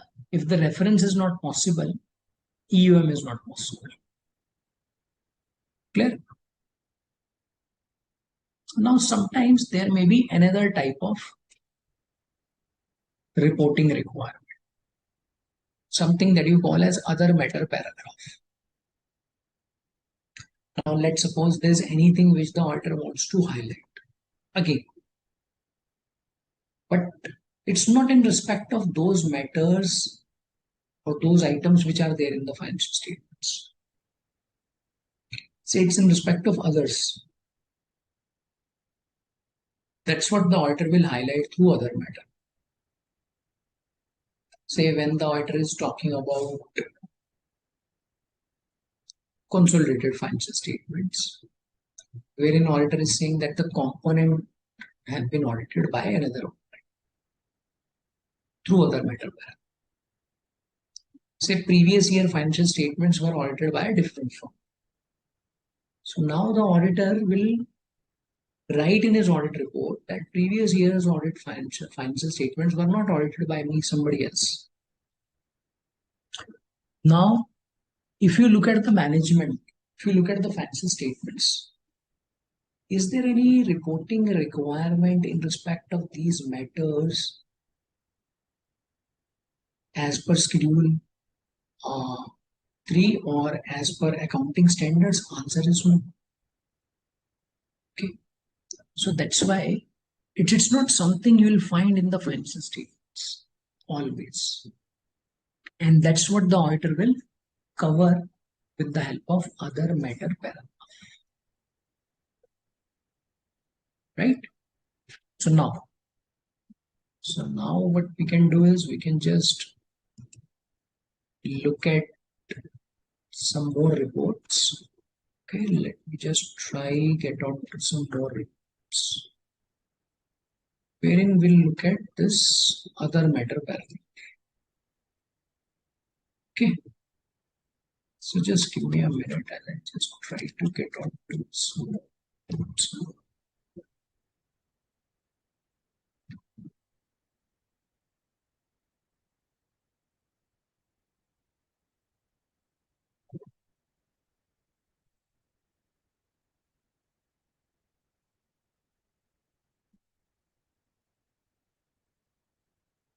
So there we are on EOM, and for this second aspect, let me just pull out this other report. Just give me a minute. I'll just pull out this other report.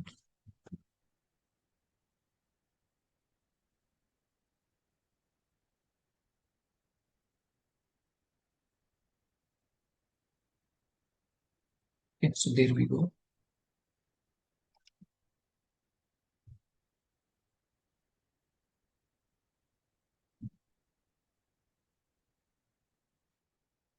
Yes, so if you look at this emphasis of matter, now I'm just trying to help you understand the way it's structured, because sometimes in the exam you will also be required to draft this.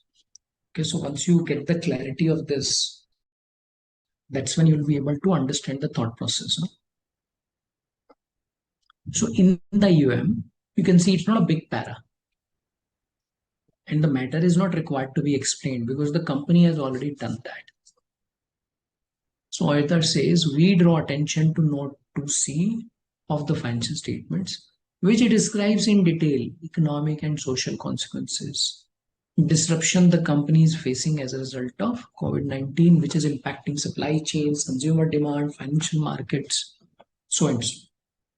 Further, the auditor is clarifying our opinion is not modified in respect of this matter. Okay. So the user should not get confused that this is also a kind of modification. No, it's not that. Okay, now when you look at this other matter, so the auditor says we draw attention towards points of Annexure C regarding the matters other than disclosed in consolidated financial statements. So if you go look at this Annexure C, therein all the details will be covered. So we can just flip through those annexures. Okay, so this is annexure A. It's a big document, so I'll have to just move on to this annexure C. Just give me a minute. So therein we have this annexure B. So now if you look at annexure B, so there are a lot of matters on EOM. So that's why they have given an annexure all through. Yeah. So it's not a common situation that you will all be required to give the annexures. Again, it varies. So now in this case, consolidated financial statements include company's share of net profit or loss using equity method. as considered in CFS in respect of following joint venture entity whose financial statements have not been audited by us. Okay, so they have given the name of the company, so and so details, right? So these have been audited by other auditor whose report has been furnished to us by the company's management.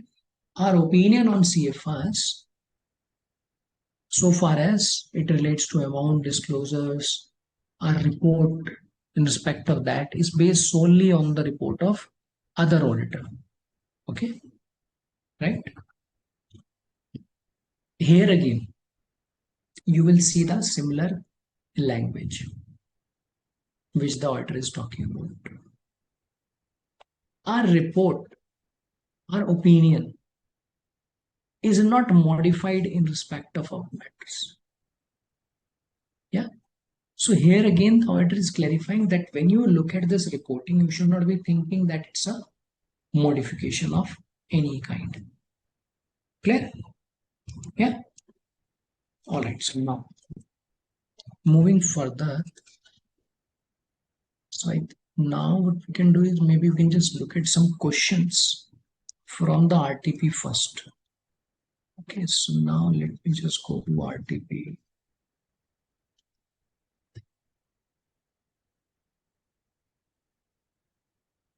So discuss those questions as well.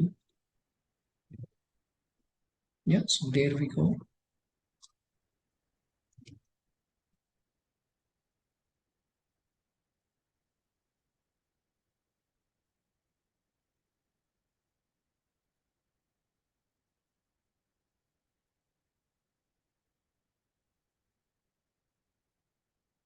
Okay, all right, so now ABC is a listed manufacturing company engaged in heavy engineering activities. During the audit of its financial statements for the year ended 31st March 25, statutory auditor noted the following. Company has overstated closing inventory by 8.25 crore due to incorrect valuation of obsolete stock. Okay, so thereby profits are overstated. Correct. Then, company has not disclosed a material pending litigation of 12 crore relating to environmental penalties, which is required to be disclosed under applicable financial reporting framework. Okay. Auditor has obtained sufficient appropriate audit evidence in relation to both the matters. So basically it's situation B. Remember that table A was the one wherein the information is not obtained, evidence is not obtained. Now the auditor has got all the required evidence. Means the impact is not possible. It's fully assessed. Management has refused to adjust the inventory valuation, also declined to disclose pending litigation. Okay, so the stand of the management seems to be different. Okay, so there's a disconnect between the auditor and the management. Auditor has concluded the misstatements are material but not pervasive to the financial statements. Okay, now in this case, you are required to explain how the auditor should report the above matters with specific reference to basis for audit. Okay, so considering that specific reference, you need to comment upon this. Number one. Next, state the relevant reporting requirements which are applicable in this case. Right. Number three, conclude the type of audit opinion that you will issue as an auditor. Right. So I think it's all around the reporting requirements you will get to see in this case. Yes or no? Yeah. So now, before we Look at this. I can see this response. So let me just read this response up. So what is the outcome that you have considered? Okay, so Anish says any misstatement which is material but not but pervasive. Okay, so how we decided as profit basis or all the components of financial statements affected due to that misstatement. So that's the consideration you will have, right? Okay, now let's look at this. Since the auditor has identified material misstatement in the financial statements and the management has refused to rectify, so clearly the modification is going to arise. Yes or no? Yeah, so the modification is going to be there. When the auditor modifies the opinion, what will happen? So the header auditor uses will be basis for qualified. So that's the first thing. So this is how you start. And in this section, auditor shall include a description of the matter. Right? Because in the basis, auditor is not only talking about the opinion, auditor is talking about the basis for that. Correct?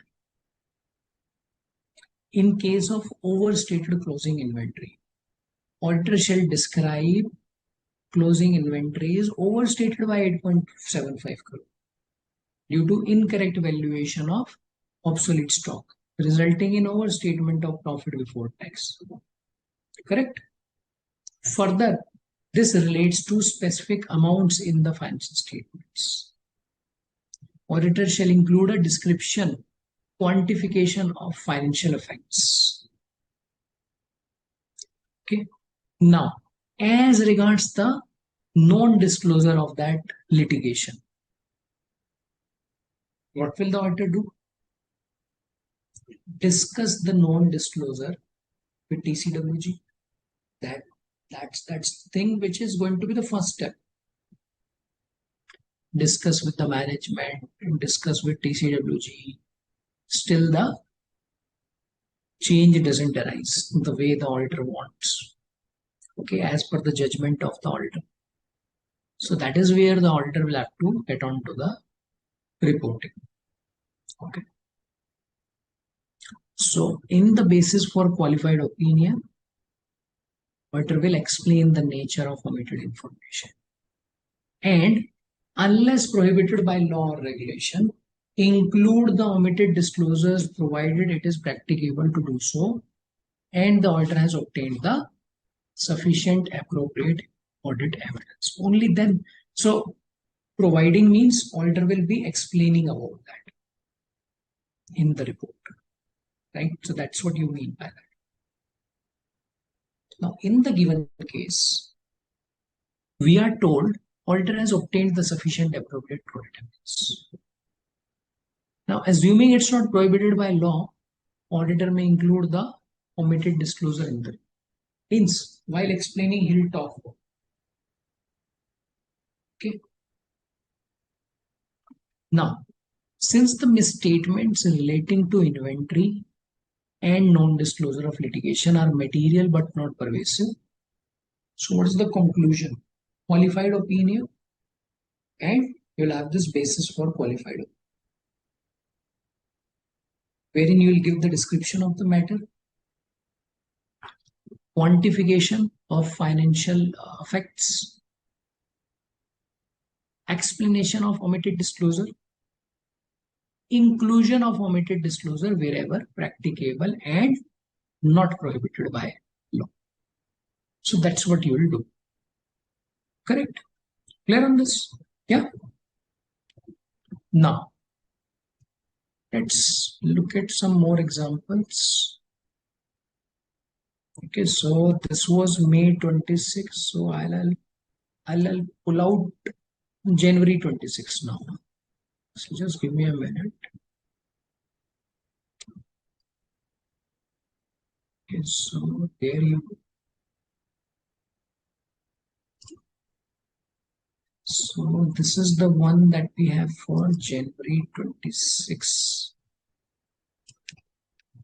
Okay, so now let's look at some questions.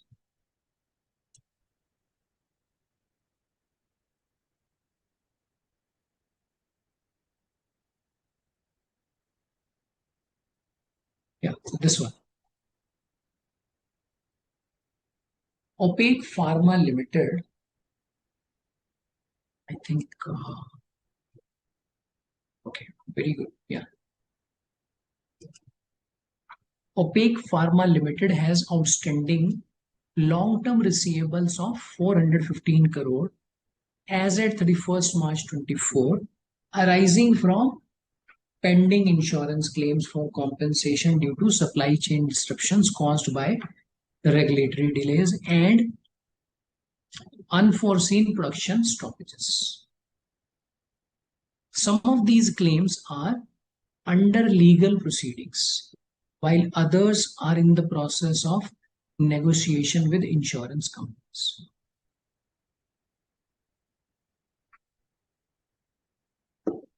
Management has disclosed in the notes to accounts that these amounts are considered fully recoverable. Okay, so this is what the management has disclosed.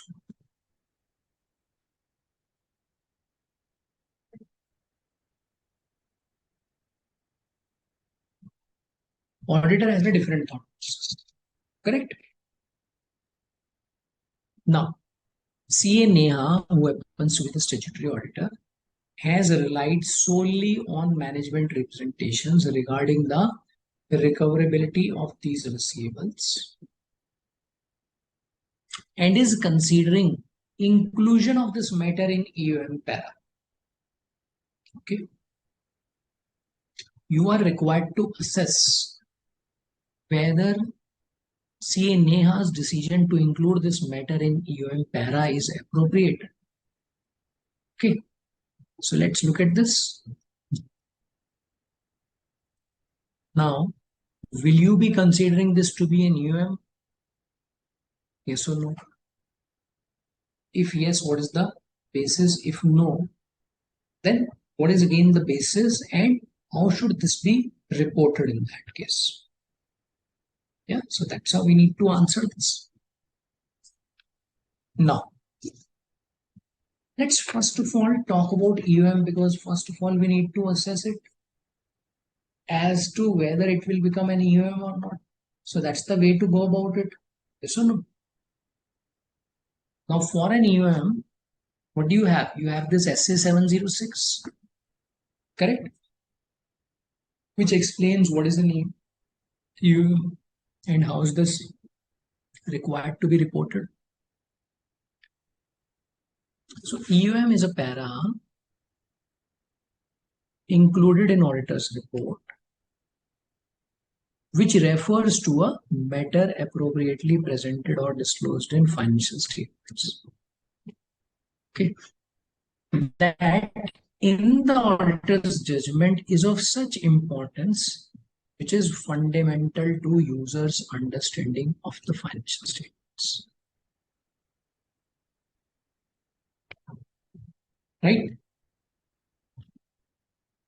Now, as per SA 706, having formed an opinion on the financial statements, right? So what's the objective? Objective is to draw users' attention when in the auditor's judgment it is necessary. Of course, by giving a reference to the financial statements. Okay. In the given case, now let's understand about the given case. Let's analyze this. Company has outstanding long-term receivables. Okay. Some under legal proceeding, others under negotiation. So if you talk to the management, they are saying they are fully recoverable, but it doesn't seem to be like that. So that's why they are under legal proceeding. So when you talk about negotiation, so that's where again there is a problem. Now what CA Neha has done is didn't perform any procedures. Management is saying, don't worry, this amount will be received. And management is saying it's a representation. See, it's a representation we are giving to you in writing, it will be received. Now, we discussed about written representations as well. They are not conclusive evidence. See, if they become the conclusive evidence, then the audit will become very simple. Auditor can just simply go to the management, ask them for representation in respect of this financial statements as a whole, and not perform any audit. So will that be appropriate? Answer is no. So that seems to have happened, right? Now, this matter cannot be any. CA Neha should form her opinion by performing the necessary audit procedures and obtain sufficient appropriate audit evidence, which doesn't seem to have happened. So that seems to be missing completely. So it's only when she concludes modification is not required. Okay. So that's when this EUM could be one of the thought process. Otherwise, right? Clear on this? Now, let's look at some more. Again, I'll continue on the RTP only first. So I think we can just look at this next one. Okay. So there we go.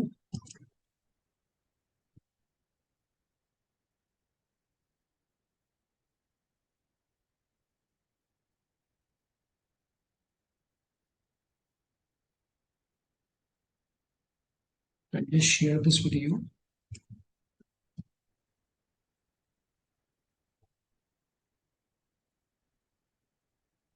Right. So now let's look at this one.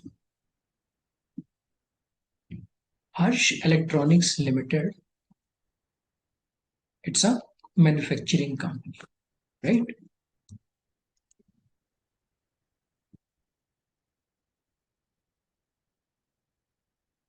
So this company planned to set up new R&D center at its existing industrial premises in Pune to mark its 25th anniversary in the financial year 24-25. Okay. To expand the premises, company decided to acquire adjacent plot of land owned by Miss Reena. Miss Reena is the executive director of the company. Company offered to exchange one of its underutilized land parcels located in another industrial area rather than having a cash transaction. Okay. Though the company's land was nearly twice the size of Miss Reena's land, it was considered less commercially useful. Exchange was approved by the board and a registered agreement was executed in January 23. As an audit engagement partner for Harsh Electronics Limited, what additional procedures you will perform in respect of this land, okay, that we are discussing? And what would be your responsibilities from a reporting perspective, right? Okay, so now let's look at this. Now what is it that you do?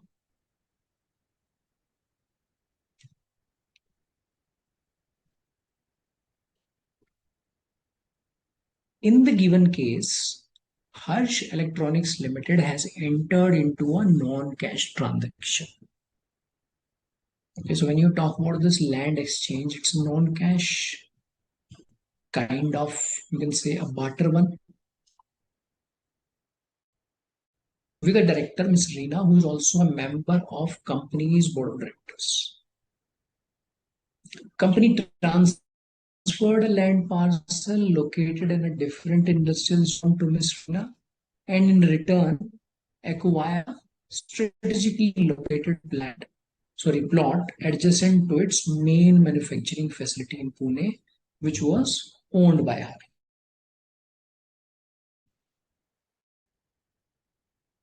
As this transaction involves sector and is non-cash in nature, it attracts specific attention from an audit perspective. So if you look at the requirements of Companies Act, yeah, so some of those considerations become important, including the requirements of CAR, right? Accordingly, auditor must evaluate the appropriateness of the transaction, ensure compliance with statutory provisions, and consider the appropriate reporting implications as well. Okay, now, what are those requirements? Let's look at that one by one. Auditor is required to report the transaction as per CARO, okay, which states whether the company has entered into any non-cash transactions with the directors or persons connected with him, and if so, whether the provisions of Companies Act have been complied with. Okay, so this specific reporting will be given. In addition to this, it's a transaction with a related party. So that's why what will happen? Provisions of section 188 as regards related party will get triggered. Okay, so that's a compliance that will get triggered.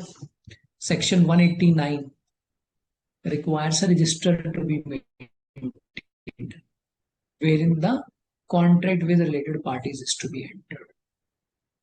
So the compliance with section 177, 188 has to be reported under CARO as well. Okay, so these reporting requirements one will have to look into, right? Now, let's look at the next one.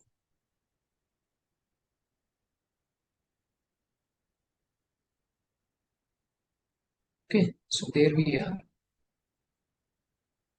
Kubertech Solutions Limited is in the process of finalizing its financial statements. So it's the company, so they are finalizing the financial statements. Company is required to present comparative financial statements, including figures for the year ended. Obviously, so that's a mandate. Yeah. Roshan and Company, a CF firm, has been appointed as the statutory auditor for current year, means for the year ended 31st March 25. And the engagement partner, CA Roshan, notes the following.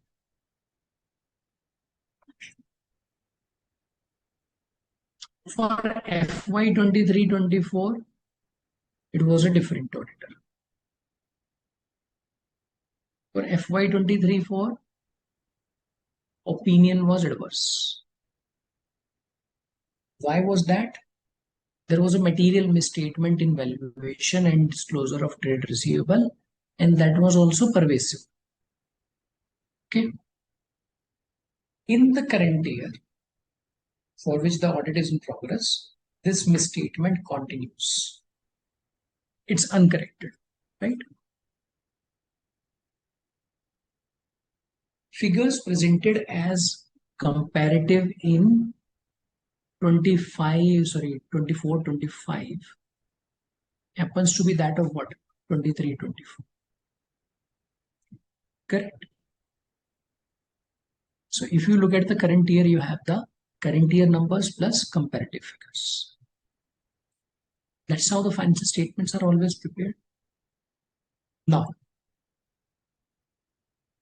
with these notes, what are the duties of engagement partner CA Roshan while reporting in current year's financial statements considering prior year's adverse opinion? What modifications or disclosures are required in current year's audit report in accordance with relevant auditing standards? Right? So let's look at this.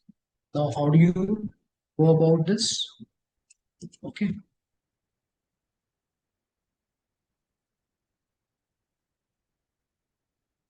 Now, in the given case, engagement partner CA Roshan noticed that previous year's financial statements contained adverse opinion. Right? So that's where this SA 710 will have to be looked at. If the auditor's report on the prior period as previously issued included an adverse opinion, okay, and such matter over which the adverse opinion was given continues and remains unresolved. So what will happen? Auditor will have to continue that modification. Is there any choice? No, by default that will continue because that material misstatement continues to be there. So in the basis for modification para, auditor will do what? Auditor shall either refer to both current period's figures and corresponding figures in the description of the matter, giving rise to modification when the effects or possible effects on the matter on the current period's figures are material, or in other cases, explain that the audit opinion has been modified because of the effects or possible effects of unresolved matter on the comparability of current period's figures and corresponding figures. Okay, in the present case, now what do you have? Matter leading to prior year's adverse opinion, okay, which is about what? Material misstatement in the trade receivables remains uncorrected. So that's why engagement partner must modify the current year's audit opinion. So continue the modification. Okay, so that's the only way to go about it. So that's something which will have to continue in the current year as well. Right. So now let me just move on to the next one. So I'm just pulling out the RTPs first.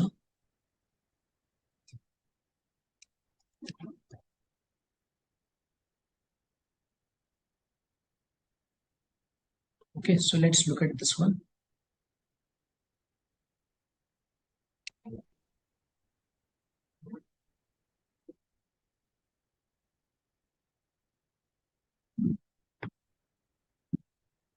So with reference to Caro,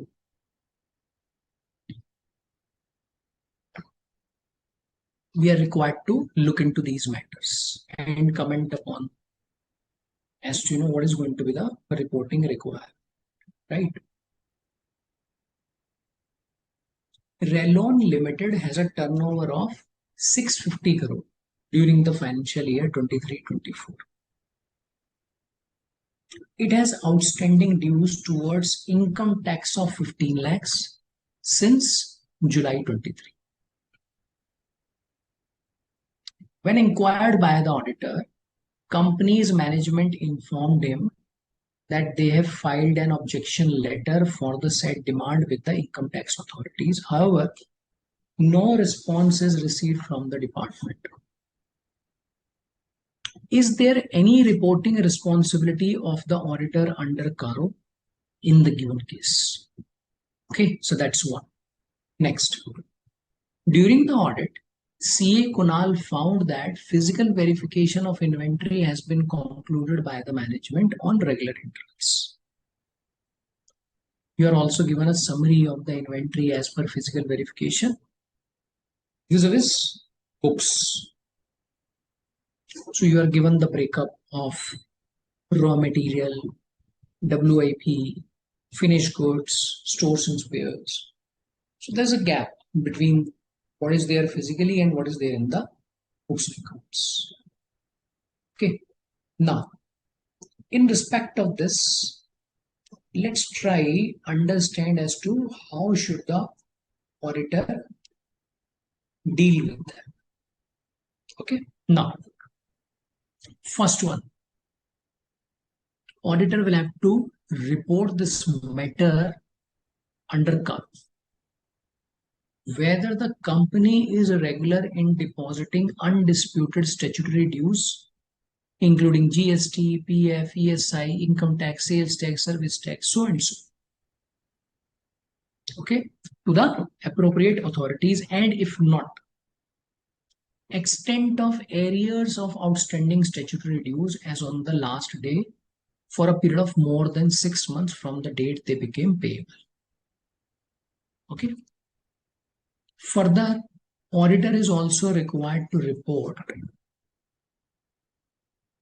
under CARO where statutory dues have not been deposited on account of any dispute, then the amounts involved and the forum where the dispute is pending shall be mentioned. Right? Now, if you look at the given case, Renault Limited has an outstanding income tax liability of 15 lakhs since July 23. Okay, and what is the financial year? 23-24. Means year ended 31st March 24. Although the management has filed an objection letter, no formal dispute has been raised, and the dues remain unpaid for more than 6 months. Therefore, auditor is required to report the same under CAR. Okay, so of course the close reference you need to specify. Next, in relation to the gaps between physical verification and the books for inventory numbers. Now, how do you go about it? See, the auditor is required to report whether any discrepancies of 10% or more in aggregate for each class of inventory were noticed on physical verification, and if so, whether they have been properly dealt with in the books of accounts. Now, if you compare all these numbers, RM, WIP, FG, stores and spares separately. For FG and stores and spares, you find this gap is 10% or more, right? Or you can say it's more than 10%. Okay, right? So this is what the auditor will cover under CAR for the reporting requirements. Clear? Now, moving further, let's pick up some more questions.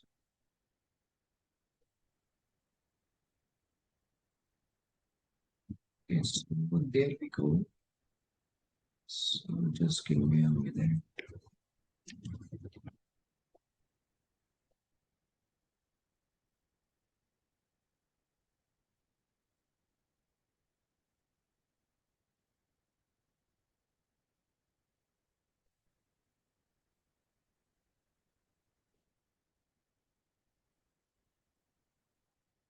Yeah. So let's look at this.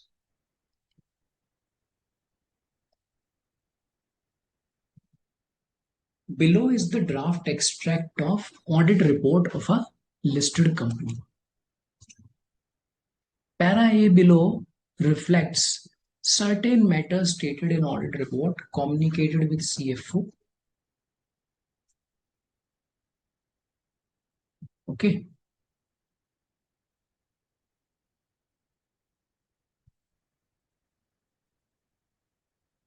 Right. And para B is in the nature of auditor's responses to said matter.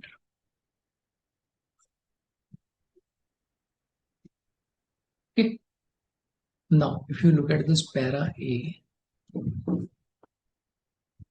company recognizes revenue when the control of goods is transferred to the customer at the net consideration which the company expects to receive for those goods from the customers in accordance with contract's terms and conditions.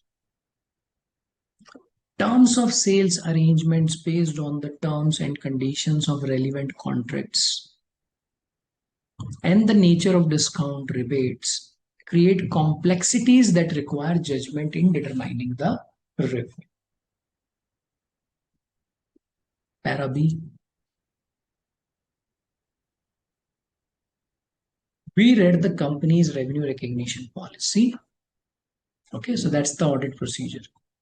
So basically, it's the audit procedure.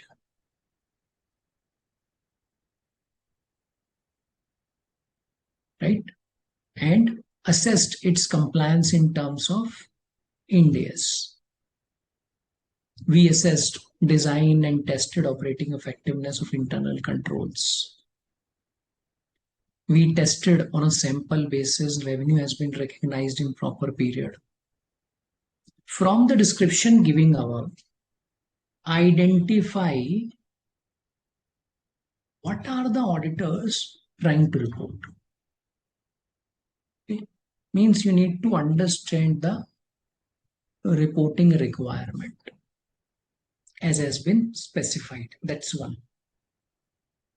And under what heading such matter should be reported in the auditor's report. Yeah, so a couple of things you need to comment upon. I think when you look at the audit report, there's only one para or there's only one section wherein the auditor will not only explain the observation but also give the procedures alongside. Otherwise, in no other section, you see the audit procedures. Yes or no? Correct. And what is that? That's CAM. And that's what we discussed on. This is how the auditor actually interacts with the stakeholders. Auditor tries to convey about some of those key matters which are there during the audit. Okay, so those are explained, procedures are specified, and then the reference to those items in the financial statements is given. So that's how the auditor will go about it. Correct? Okay, now in the given case, so if you look at the requirements of CAM, right? So CAM are those matters that in the auditor's professional judgment were of most significance during the audit. Okay. Further, auditor shall determine those matters that required significant auditor attention. Yeah, which may be involving significant judgments, yeah, which may be of significant amount, which may be of accounting policy choices for the auditor. So some of those thoughts. So above described matter, which is in relation to revenue recognition, creation of complexities requiring judgment in revenue, right? So that's the matter. Description also describes how the matter was addressed by auditors in accordance with SA01, which is in relation to what? Which is in relation to CAM. So that's how the auditor will go. Clear? Yeah. All right. So with this, we can just close our discussion for today. Thanks everyone for your time today. We can just close this now. Sanket. Thank you.